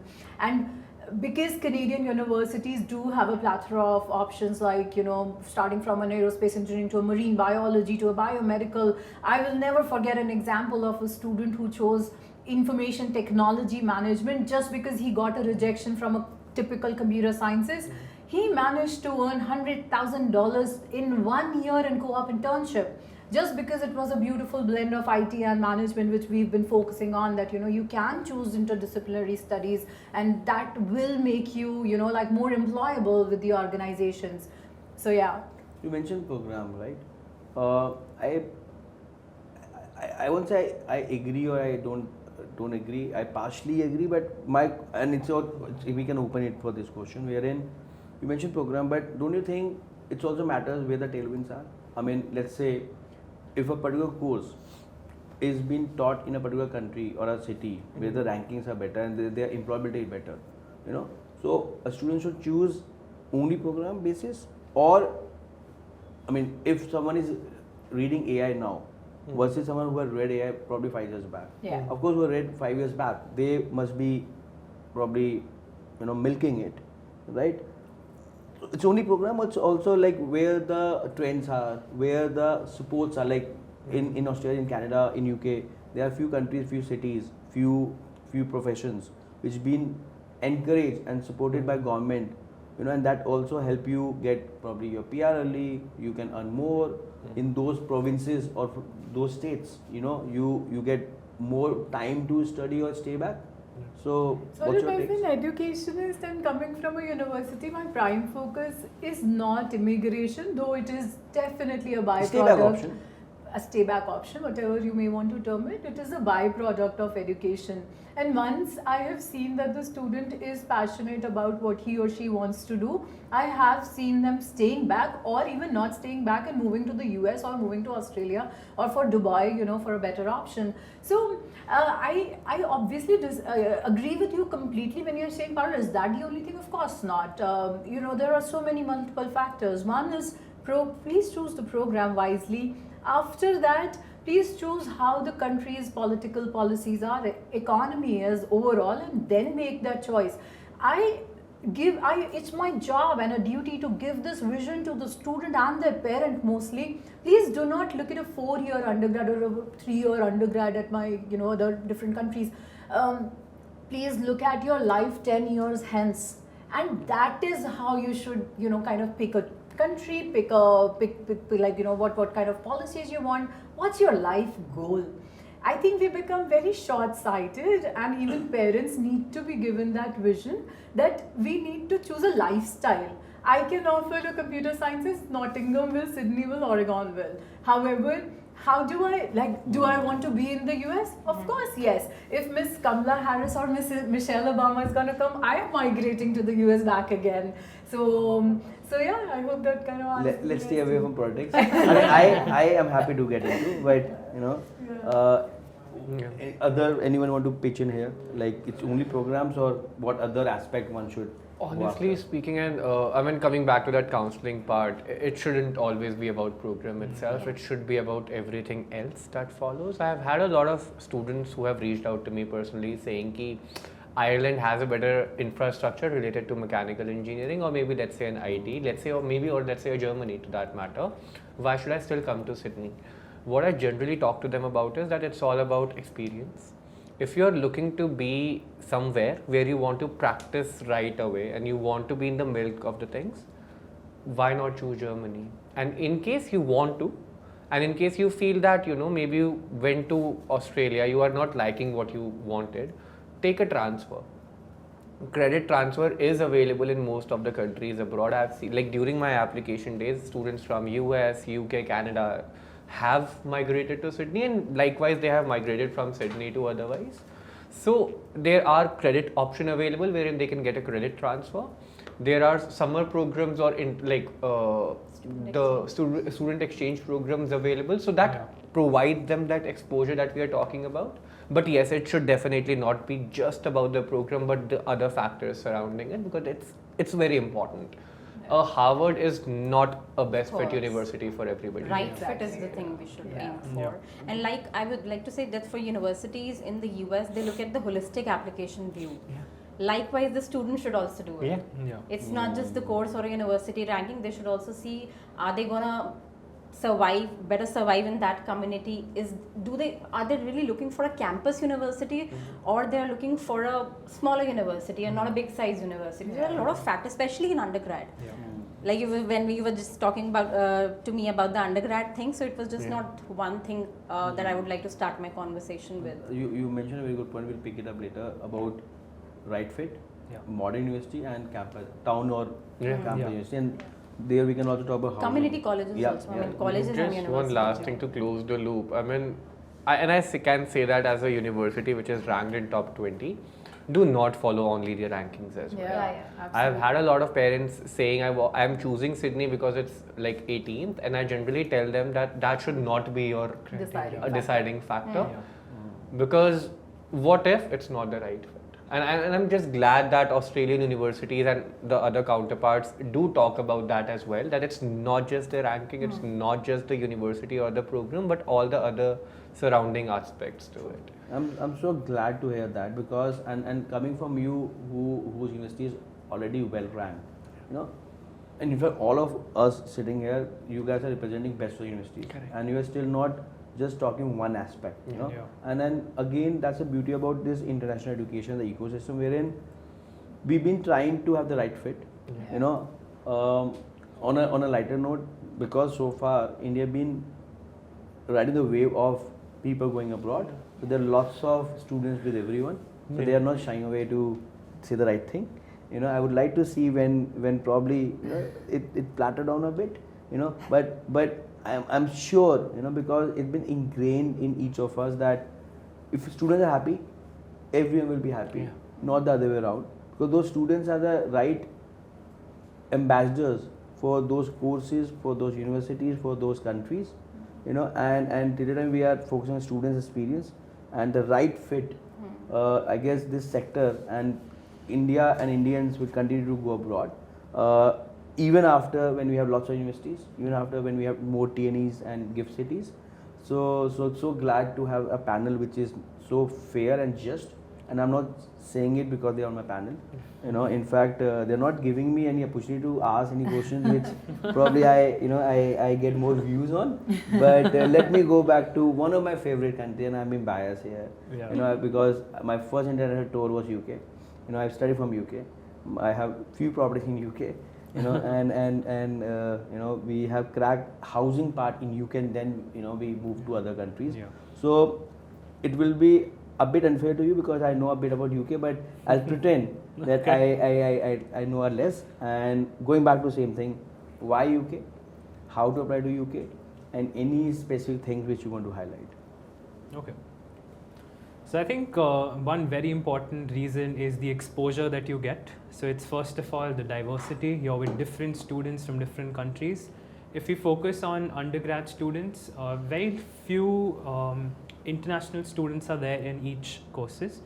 So then the exposure that you get is a lot more when it comes to undergrad programs. Whereas in a post-grad program, you will have a lot of students in the UK from Southeast Asia and South Asia. So your exposure is slightly limited to that particular region. And of course, you'll get students from Europe. But that exposure is much more when you're going in for an undergrad course. That's very interesting, but I'm sorry I'm breaking your thought. No.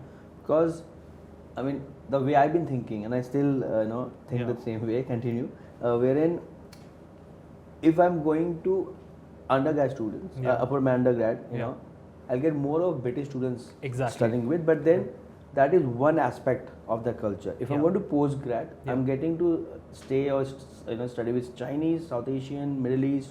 So don't you think we get more exposure when you're going for postgrad with this context? I think it will be undergrad still, because you might have a lot of local, but you will have a lot of other countries as compared to a postgrad, which is heavily on China, let's say Thailand, or maybe a few Nigeria and Ghana. But then undergrad overall, if you look at the geography, it's one exposure. will get more authentic experience of UK education system once they're going for undergrad. Yes. You know, okay. Plus you have a longer duration. You're there for 3 years. I think a big difference between UK and Australia, Canada is that these are specialized degrees where there is no foundation year. So you're saving on 1 year. You're not going in for a 4-year degree where you're getting that chance. Of course, it has its positives and negatives where if you're going to the US, you have that 1 year to decide on what you want to do, because a lot of students don't have that sorted in class 11, 12th. Whereas UK, if you're going in for, let's say, a BSc accounting with Nottingham, the tie-ups are really good. So let's say if you want to work with a big 4 firm, there's a tie-up with PwC. Your internships for the next 3 years is sorted. And every 2 months you work in a different PwC office. Right? Why Indian universities are not doing this? Or are they doing it? I'm not aware. Sorry, Indian I'm universities digressing lack bit. a few things like an option of a placement year. UK has a placement year option. It's totally fine that you learn for 1 year, work anywhere in the UK, come back to the university. Indian universities for now don't have that concept. But we should have that concept. If someone's really good in marketing, they want to get real experience, why not take a year off, come back and do a placement year? So it gives you that real-time exposure and you can directly implement what you've learned. Whereas we will finish our degree, do an MBA, then go to a job. So I think there's a big difference that way. So placement, I think Indian universities definitely should have. And I believe with GIFT cities and TNEs coming in and we be talking more about it, Exactly. As we discussed, we are moving there. And I think NEP addresses that gap as well about credit, Yeah. so they can obviously go out of the degree work and then come back. In fact, I distinctly remember I was attending one of the education minister speech or address, not like proper education minister, but someone from this space who have designed NEP and the credit systems. I'm not very clear about those. I will shy away to talk about NEP credit systems. Yeah. But that's a discussion probably we can we Have can a do, later. because that's a very deep discussion, and if we still are all trying to understand more. Yeah. So again, coming back to how to apply. Okay. Is it easy? Is it tough? Undergrad, postgrad? Okay. So if it's a student and he or she's starting the research, it's very simple to then see that, okay, most of it is academic based. So if you are a student who is expected to score over 90% in class 12th, it's best to look at the Russell Group universities. These are 24 universities. Most of them will be older than 100, 150 years. Established, very good infrastructure. That's where you start your research. If you think you will score less than 90%, then you look at the non-Russell Group universities. So idea is to find the best fit. Application process, very simple. For an undergrad student, it happens through a portal called UCAS. So a student will create an application on UCAS. You're allowed to apply to 5 UK universities. If you're applying for a medicine program, you can only apply to 4 UK universities. Now, there are 3 deadlines to it. First is 15th October, 2nd January, and third will be somewhere around May. And you have your clearing process that begins, that's around 30th of June. If you don't get an offer from any university, or you're still, university has a lot of seats left, then they open clearing. So this is the application process, very simple. What is required? A personal statement, your predicted scores that the counselor will give, and a letter of recommendation. So with these things, you apply, universities will get back to you with a conditional offer. Once you have your class 12th exams, then it converts to an unconditional offer, followed by a CAS document. Moving to postgraduate, it's based on a tier system. We've internally divided all universities into 3 tiers, tier 1, tier 2, tier 3. So we favor in a way a tier 1 or a tier 2 because we know that the student did well in class 12th, he or she has a good university in undergraduation. So then we favor them. The entry requirements are slightly lower. Let's say a Delhi university only needs a 60 as compared to another tier 2 university that would be a 65. Academics, the most important or key area here. Again, when I compare it, it's only 1 year as compared to the other countries.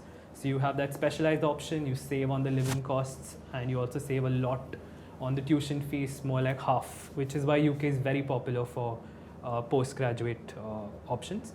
And when we talk about housing, I think apart from the course, apart from the university rankings, it's very important to see how safe the place is and where you will be a good fit. So if I am from a tier 1 city in India, or Delhi or a Mumbai, there are students who want that city life and they suddenly cannot shift to a place far away where you don't have a lot of people, because it's a big shift, it's a big mental shift.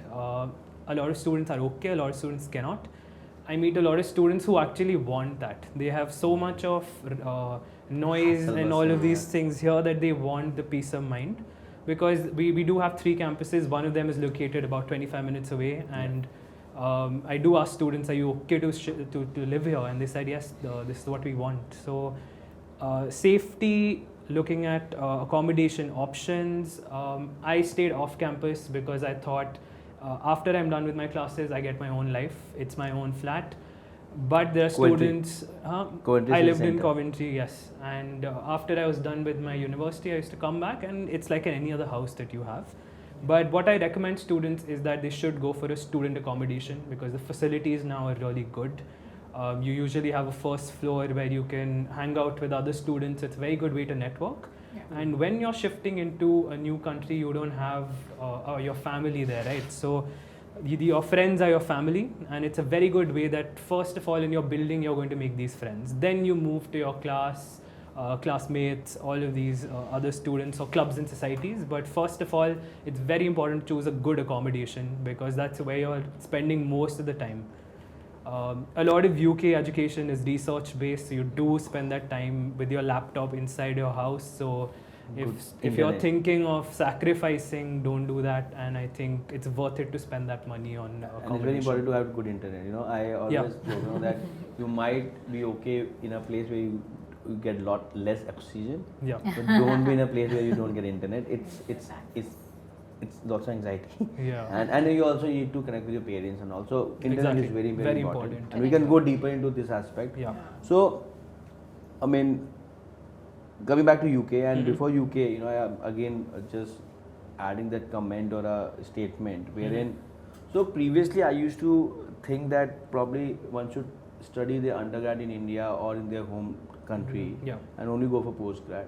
And then I was corrected and I discussed with many wherein it's very personal choice firstly. Secondly, if your end goal is to settle in that country, the sooner you end up there, the better it is, because you get 3 to 4 years to settle there. Yeah. You will get you will understand your nuances in that country. You will be more local, Yeah. and the chances of getting green card or a red passport or your citizenship in that country. Yeah. If you have opportunity and chance to leave early, please grab it. There can be a ROI point whether you spend in undergrad in India or you spend in out there. But as I mentioned, firstly, the myth that study abroad is expensive, that needs to go out. Second, whether you are going for undergrad, postgrad, it's personal choice. But if you ask me now, I mean, in my case, I was like, okay, let me do undergrad here, save money. I studied in 12,000 in DU, and then going abroad for postgrad or exchange programs or expensive MBA was okay. But off lately, I am getting terms with it that if you are looking to settle, so if you're getting a chance to go early, please go. And if you miss it, then also you're not in a disadvantage aspect, because most of the countries got 2 years of postgrad, right? Even if they have 1 year of postgrad, like in UK, you have 18 months to stay, so it's equivalent to 2 years, and you get opportunity to work, find your job. So this was the point I want to add. Now coming on, you mentioned about it's students should prefer student accommodation over what? Over university hall, over private apartments, and then we can talk in all the countries around that. Because safety, housing has been less talk, and my personal vested of doing anything is how we can make people talk about accommodation as early as possible. Yeah. Because not that anyone is purposely not talking about it. It's just that universities don't have time and they are not the expert, and they also have limited understanding of housing.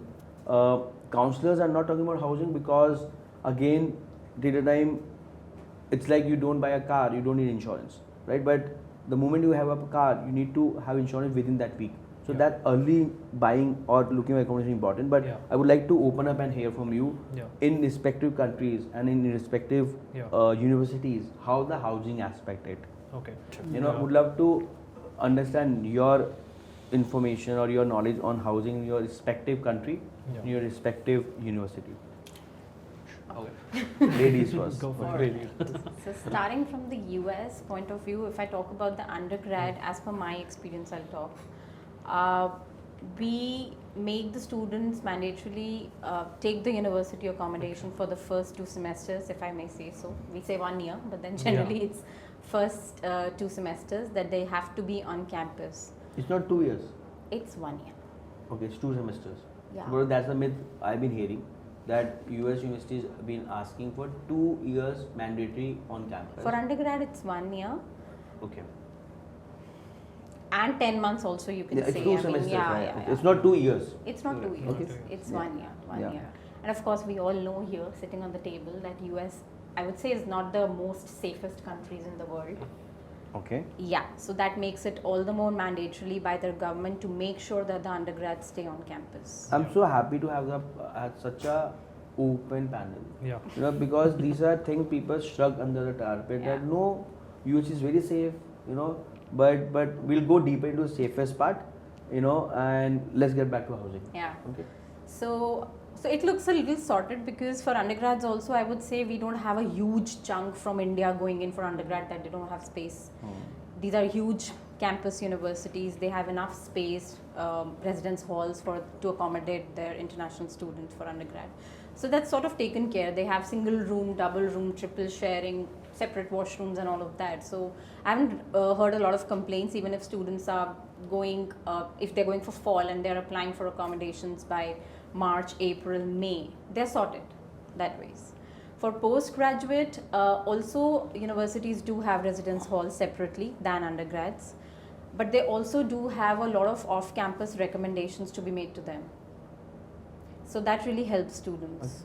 We also, if I talk about my university, Yeah. we give a 1 week of free homestay to all the students. It's not, undergrad obviously have to be on campus. For Yeah. postgrads, they can, if they just want a transition period, their lease is not final, or they just want to see 2 houses and finalize there. So they can stay in this 1 week free accommodation, and it is all taken care by the university. It's free of cost.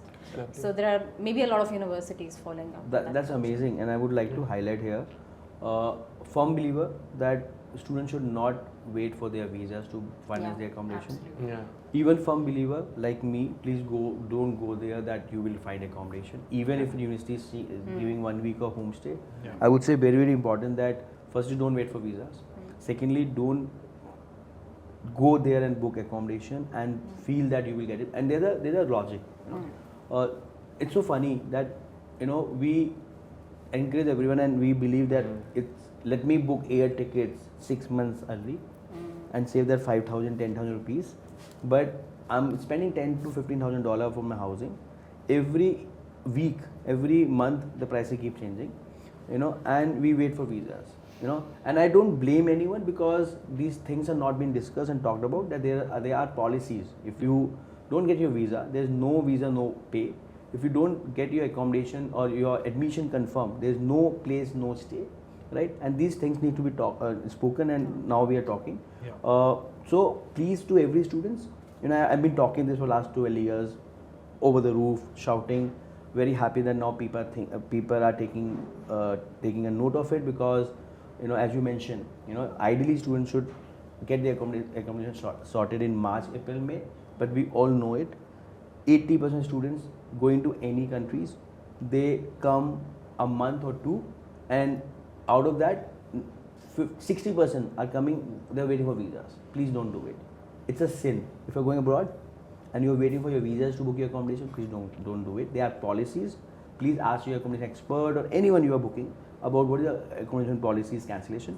And there are lots of liberal policies, but please don't wait for your visas to book your accommodation. That's true. It will cost you 30-40% extra. You will get less options. And as you mentioned, most of the student accommodation get booked 3-4 months before, because you're not competing with only Indian students. You're competing with international students, Chinese students who start early. Their curriculum are like that.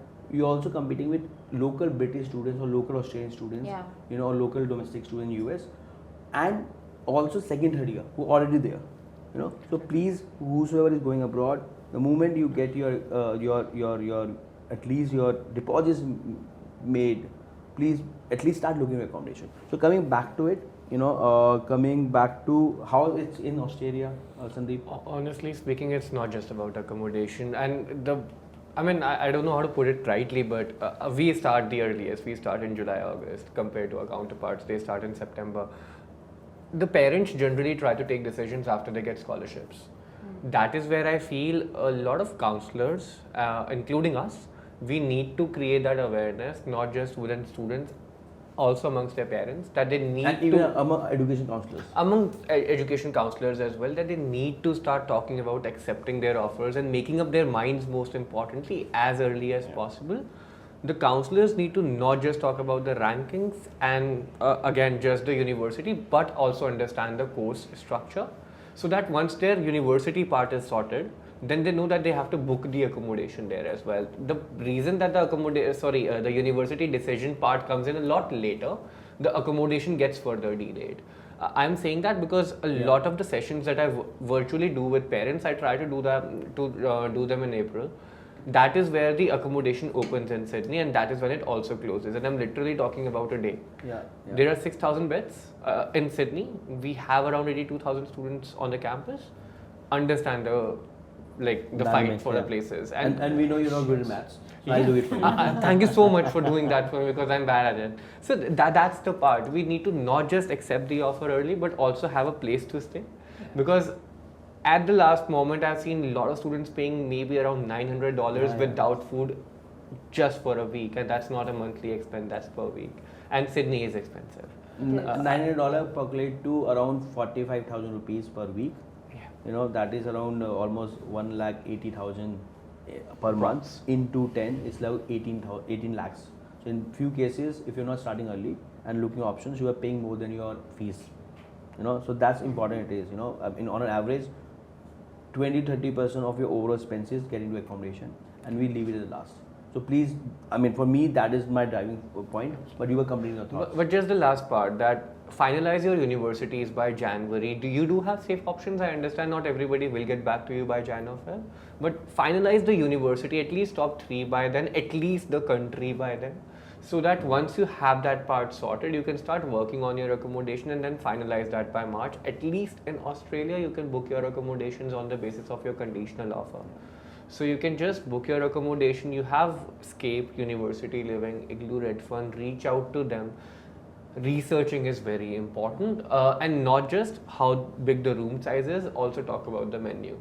Because sometimes it may happen that you may not find what you want to eat and you are paying extra for it. So just make sure that you're doing the entire research, and it's very important. I can't emphasize enough that it's important to reach out to people who specialize in it and not somebody, just a relative or just, let's say, a university. So 2 points here. Thanks you touch upon relatives. Again, guys, I know it used to be that if you have, firstly, don't go to a city or a country basis where your relatives are. And I'll give you real examples. In India, we have big houses and we have more time. Internationally, we have less small houses and we don't have time because everyone is working super hard there, right? Don't have the expectation that your mamas and chachas will come and pick you.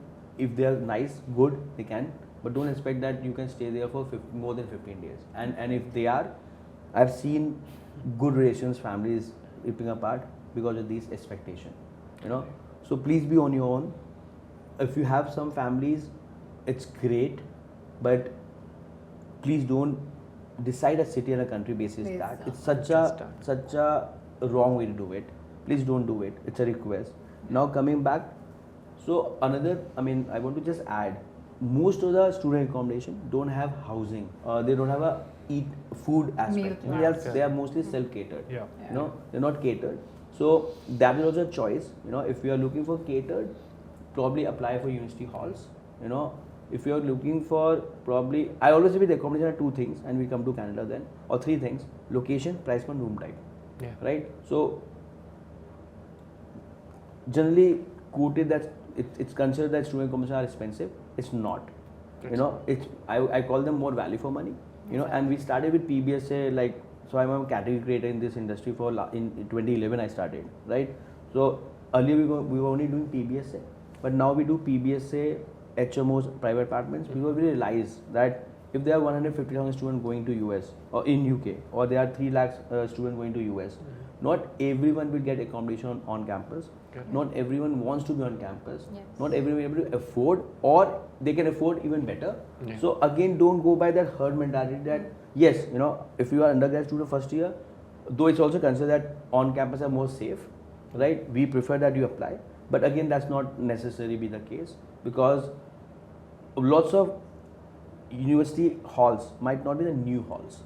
Might not be a shift. Where I'm coming in, I'm not trying to influence that don't apply university halls and this, that. What I'm saying that as you're making a decision on your admission or on university's basis, course, employability, location, campuses, similarly, be more concerned about accommodation. Because let's face it, in international education, 40 or 60% of your time you spend in your halls.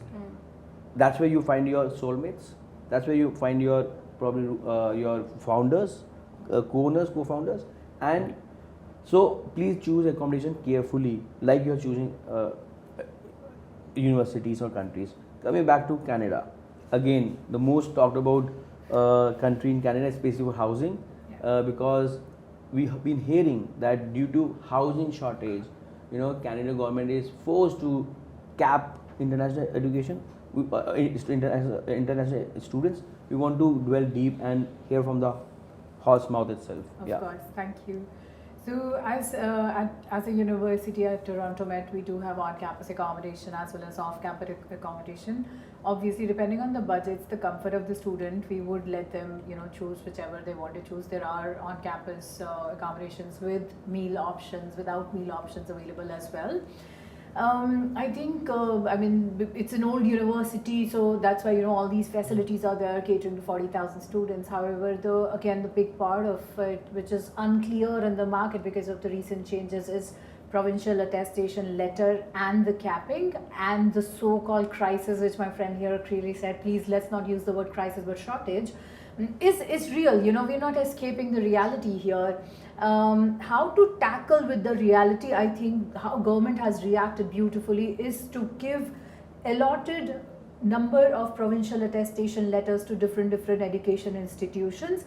One of the clause which so many, as a layman I think, and even as industry people, we don't understand so many times, the process of the government giving us PALs was so layered, wherein they did ask each university, how many beds do you have to accommodate the students?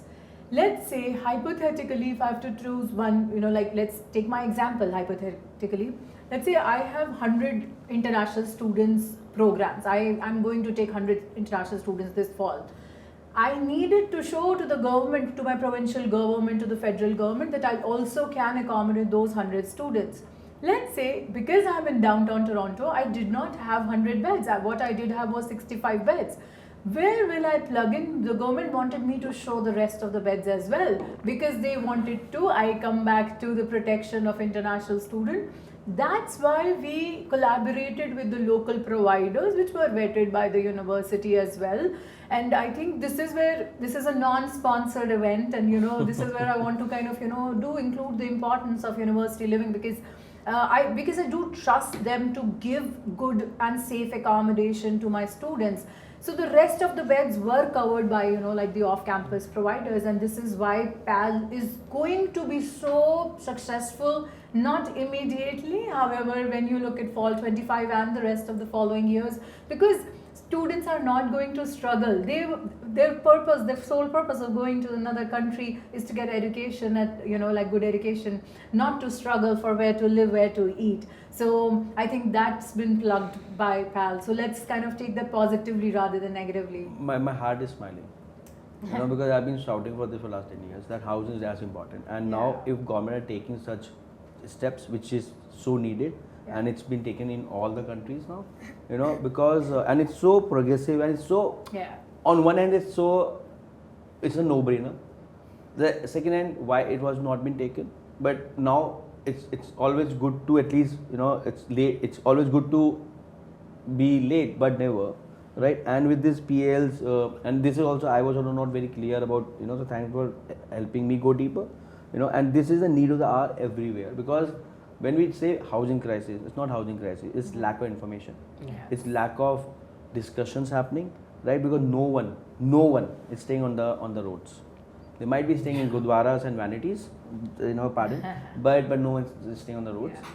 And with this way of, so we have a couple of reports we came up in last 6-9 months.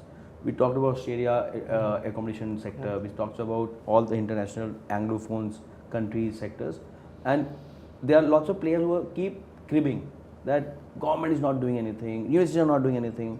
Can't we all come together and have a solutions? Like we launched this company called Unireps, in UK, wherein we have taken few rooms from PBSs and we have slice and dice and giving in flexible contracts. So if any student going for January, now we can accommodate them. Anyone looking for early check-ins, even they get university halls, they can be catered.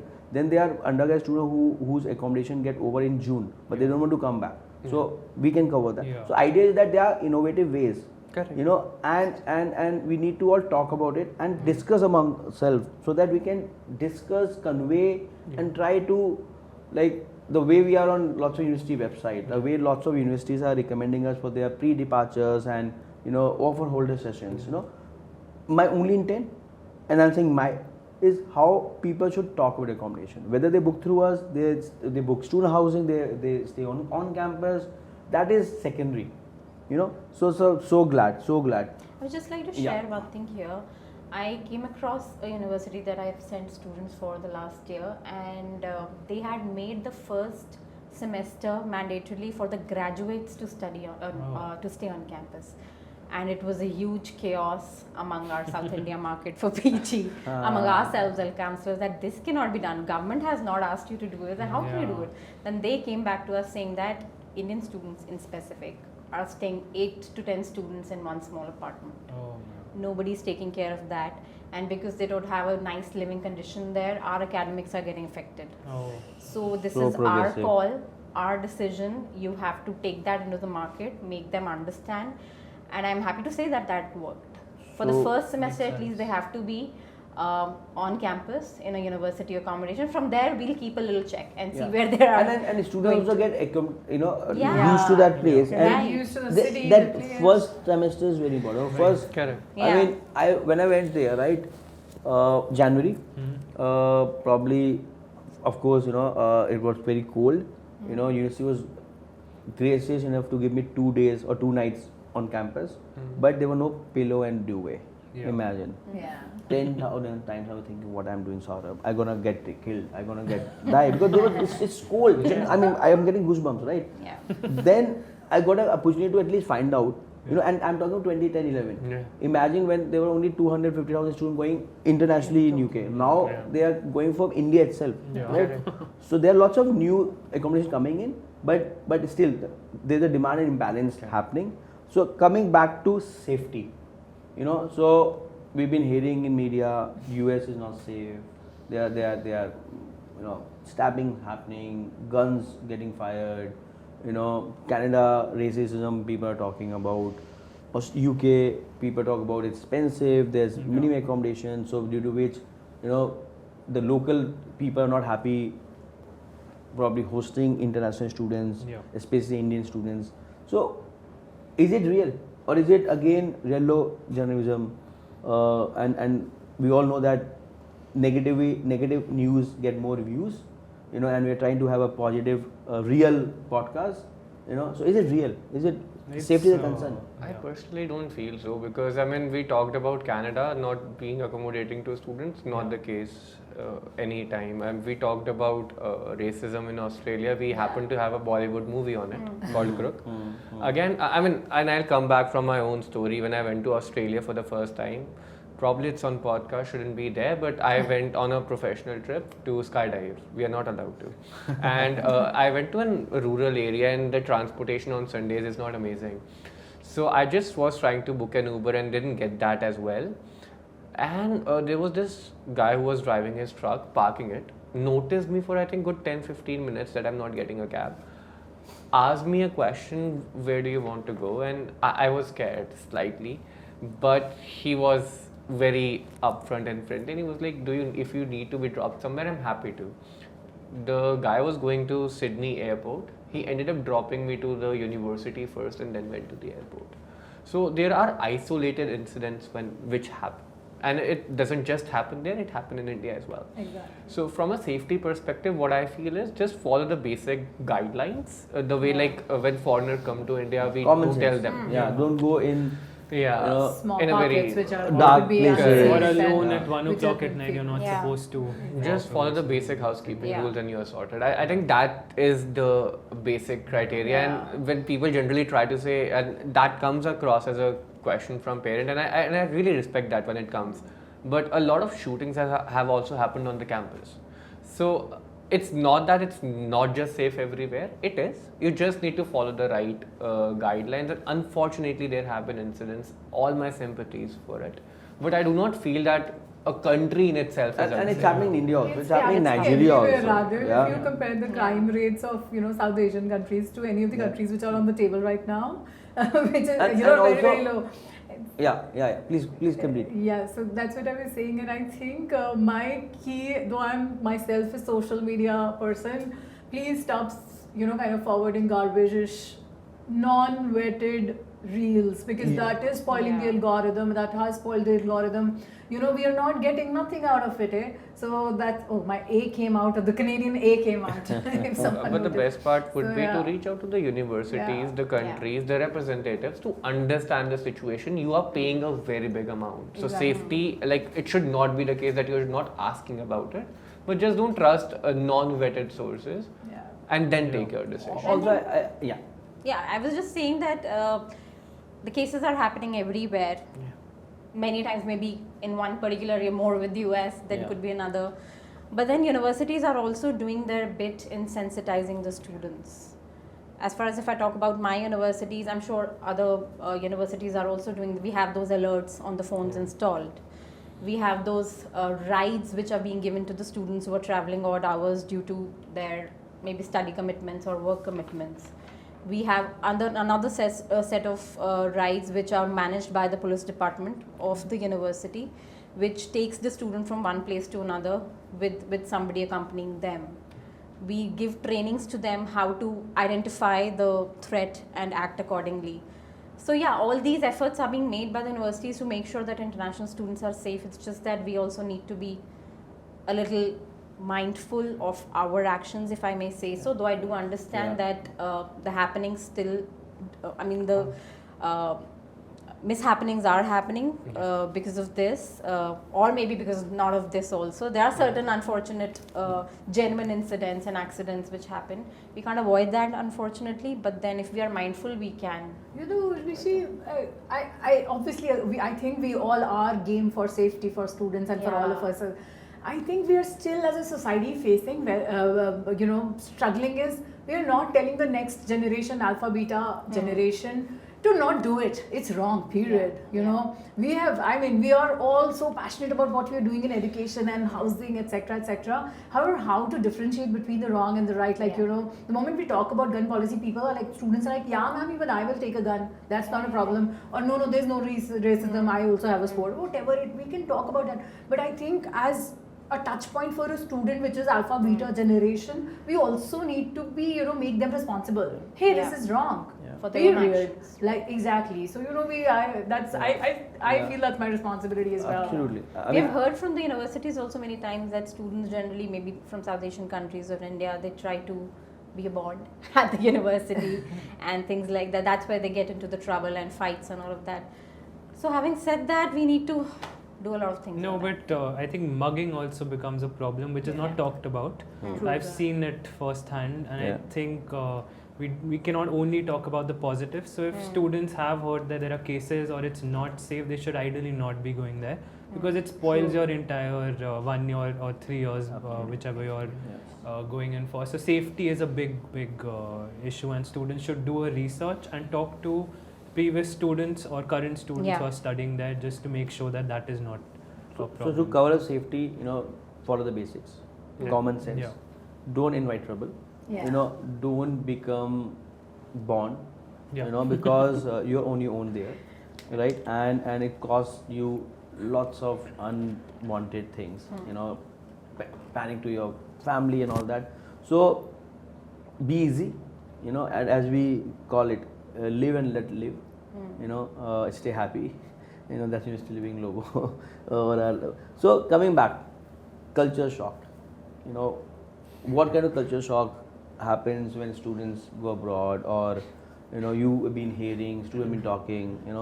Any one of you can start and probably end. I don't think there's a major culture shock if you're coming in from a tier 1 city. If you're coming for the metropolitan cities like Delhi, Mumbai, Bangalore, it will remain the same, except for, let's say, alcohol being available on campus is something very different, that you can actually buy alcohol, sit, celebrate. So in terms of the age that you start drinking in India, that is a little different.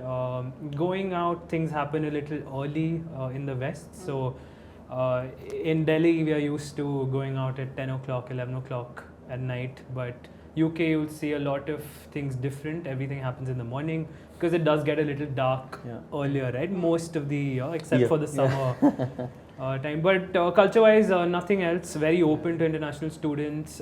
It's acceptable to do whatever you want. You have different students, different clubs in society, so you join them, make friends. But there's nothing like a shock that happens when you're an international student. I think 2 points for me which are a shock for sure. Like I think we come from a society of community oriented, and over there it's an individualistic society. It doesn't mean that they're being rude to you. We are also accepting all, like, you know, we have LGBTQI++. We might not have an understanding coming from a South Asian country as well.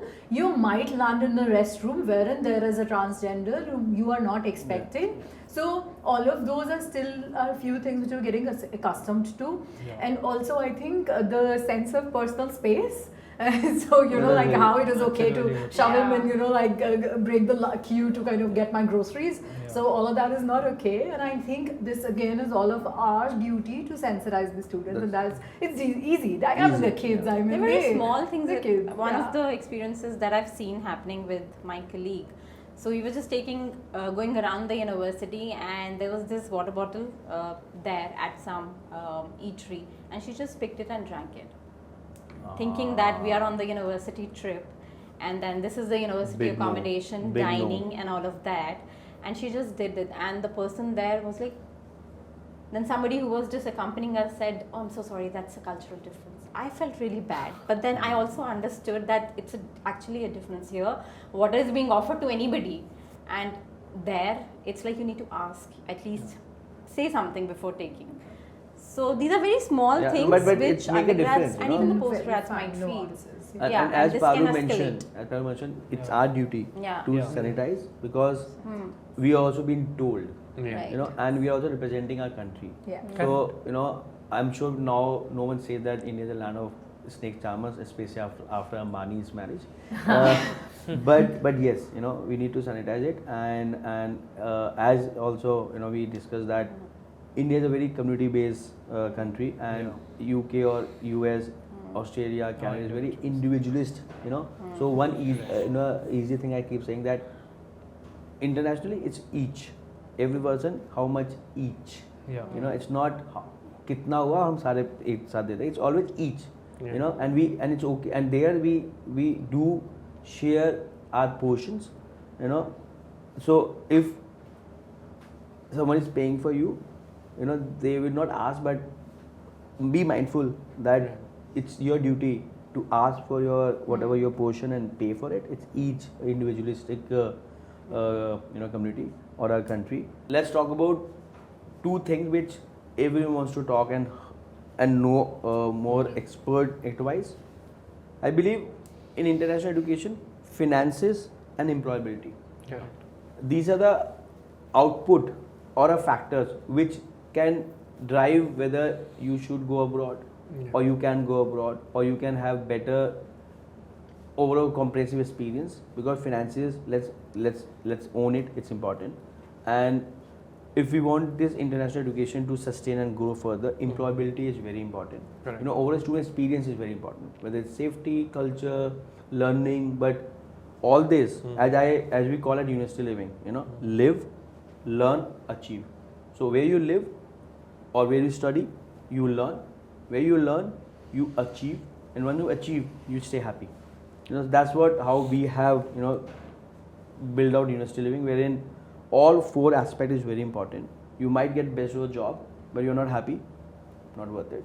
You might get best of universities, but you're not enjoying universities, or you don't get your friends, and your learning is very superficial, because eventually it's like talks. It's you know, life skills, right? I guess most of us doing well, not because we are studying the best of universities, or we came from the best of the cities or colleges, but probably we are a lifelong learner, you know, and we're open and flexible, you know. So with that aspect, you know, and the last segment of this session, finances and employability. How are they in your countries, your universities, or overall? Please open. As an education sector, I believe Australia is very new. What I really love about Australia is that most of the degrees are of 3 years, apart from engineering, law, and medicine. So you get to complete your degree a year early, enter the job market a year earlier, and because of the work integrated learning aspect that I've been talking about, you're employable as well. Like about Sydney, we are ranked 4th in the world for graduate employability. It's ahead of Harvard and Oxford. So graduate employability is again not just about the rankings, but it's most important topic from the perspective of what opportunities that you get in your course. Do you get internship opportunities? Do you get project work opportunities? And do you have immersive learning experiences as well, which I feel is very important. Australia has been doing amazingly well. And I feel the new migration strategy that has also come in really supports that. So I believe Australia is really doing wonders when it comes to the job perspective. We have seen a lot of students, not just from India and the Asian countries as expected, but even people from the US and UK have migrated to Australia. So I believe that that's really a testimony of how Australia has been able to up the ante. I think till 2019, we had seen from 1992 till 2019 the pandemic happened. We were the only country which had year-on-year quarter-on-quarter growth economically as well, which really topped the charts for us. The AAA rankings again for Australia are very important, and the way India and Australia have been able to move together as countries, and an ACTA agreement has been signed. So what that really means for Indian students is if they are doing STEM degree, have achieved first class honors, they will get extended post-study work permit. So rather than just 2 years, they can get up to 4 to 5 years of post-study work permit as well. So I think the structure is there that Jair has finally turned on Australia. Really exciting times for us. Yeah, so I think there's a misconception when it comes to part-time work. A lot of students think that they can cover their tuition fees, living expenses with part-time. So part-time is good for your pocket money to cover dinner expenses or traveling maybe, but it's not really good enough to cover your rent. So, and it cannot be your main goal of studying in a different country, because then you lose out on a lot of good things. You're still a student and you're not supposed to be earning that kind of money. So I think only go if you're comfortable in terms of the expenditure. So a loan will cover your tuition expenses, but how are you spending on your food? How are you living in terms of accommodation? Is the stay comfortable or not? So I think those things are also very important. When it comes to employability, UK is very similar to India. It's not that easy to find a job. So if you're good at what you do, if you have skills, I think everything is based on the skills that you have. Most of it has to match the job description almost 80 to 90%. So first again becomes working on the CV, doing the basics, but work experience being a key. If someone has work experience, especially for postgrad students, it really helps in getting a job in the UK. Because if you have worked with, let's say, in the finance sector or as an engineer in coding, then obviously the companies would like to hire someone who has that experience in coding as compared to someone who doesn't have that experience at all, which is a core difference between India and UK or maybe US as well, where India, they will study something, do their MBA and completely shift to another field. UK, it's very rare that you can do this. So it has to relate to your past and your skills being the most important. In fact, just to add here, I guess this is another thing which I've been of lately learning and been discussing, that even the employment part, lots of students leave it for last minute. Yeah. So there are a couple of companies like Student Circles and Leave Beyond in UK, and I'm sure there are other other companies. One thing which I learned, that as you need to start early everything, even the moment you land on that campus, just start serious about and that will make a hell lot of difference on you getting a job. There are so many of on-campus jobs. Just check with your professors and notice boards. They are mature students or a PhD student who need subjects, and it's so easy and they pay you so well. I wish I would have known this. Assistantships. Yeah. So Parul, finance and employment. So I think, of course, we have a very high graduate employability rate. The point I want to cover in today's podcast is definitely We are an education provider, not a job provider. We need to change the conditioning. You know, I have had so many students and parents coming to my booth at the fair and saying, ma'am, okay, tell me what kind of job my son is gonna get. Excusez-moi, I am the education, I will give you the best of aerospace engineering program. However, the onus of getting a job and being prepared for that, the interviews, how to dress up for an interview, how to build a CV, we will prepare you all for that. We will give you the best of education. However, at the end of the day, you are going to be the one who's going to apply to multiple companies, get rejected, get accepted. Do not lose heart. That's my key takeaway from all of this. And the second point is, please do all the odd jobs, all the part-time work. I want the students to get out of this mold of, you know, being spoon-fed. You may be coming from a very affluent family. You may not need the money coming out of the part-time and the co-op internship jobs. However, what the kind of experience you're gonna get, most students do have a final job placement offer in the third year, even before they've graduated. So that's it. Please work and you know, like, don't shy away from working. Get a like, you know, part-time work of minimum wage of what, $18, $16, $70, depending on the province, at a Xerox. No-brainer work. Do your computer sciences, you know, hard work the entire day, and do some coffee shop serving. Do work in library. Get the TAs and the GAs. This is like peanuts coming out of their funds. You know, the PhD students and the professors. Do not shy away from not working and hard working. Yeah. That's right. Totally. The right attitude really helps Yeah. students in getting placed. They have to be more acceptable also in a lot of things. And yeah, coming back to the US, when we talk about the finances, starting from the right, the one good or bad part that you guys can decide is that we don't look at the finances that deeply. Just at the stage of I-20, we ask the students to show the living expenses and first year tuition fee so that we can issue the I-20. That has to be in liquid. So that is a small money, I would say, what you're actually going to spend in your next 3 years if you're going for undergrad, for next year if you're going for postgrad. So that's where you get the I-20, you're sorted, you go for your visas, you appear for the interview. If you're through, you're the lucky one. If you don't get through, then you're the unlucky one. If you get your file to be taken by the visa officer for the admin review that we call, then, and your finances are not sorted, then I'm sorry, you'll be at a loss. So many students don't understand. They go by the thing, we just need to show 1 year tuition fee and living expenses, the rest we'll see. And that's the attitude they go with at the time of visa interview also. We need to sensitize them a lot of times that your second year funding, if you're going for masters, has to be a planned funding. So you need to go with your finances prepared with every document possible. What if they just there and then ask you to submit your file and come after 10-15 days? That's the admin review, which happens 2 in 15 cases maybe. But that happens. Why is it a myth, or is it a perception that US visa is a black hole versus other?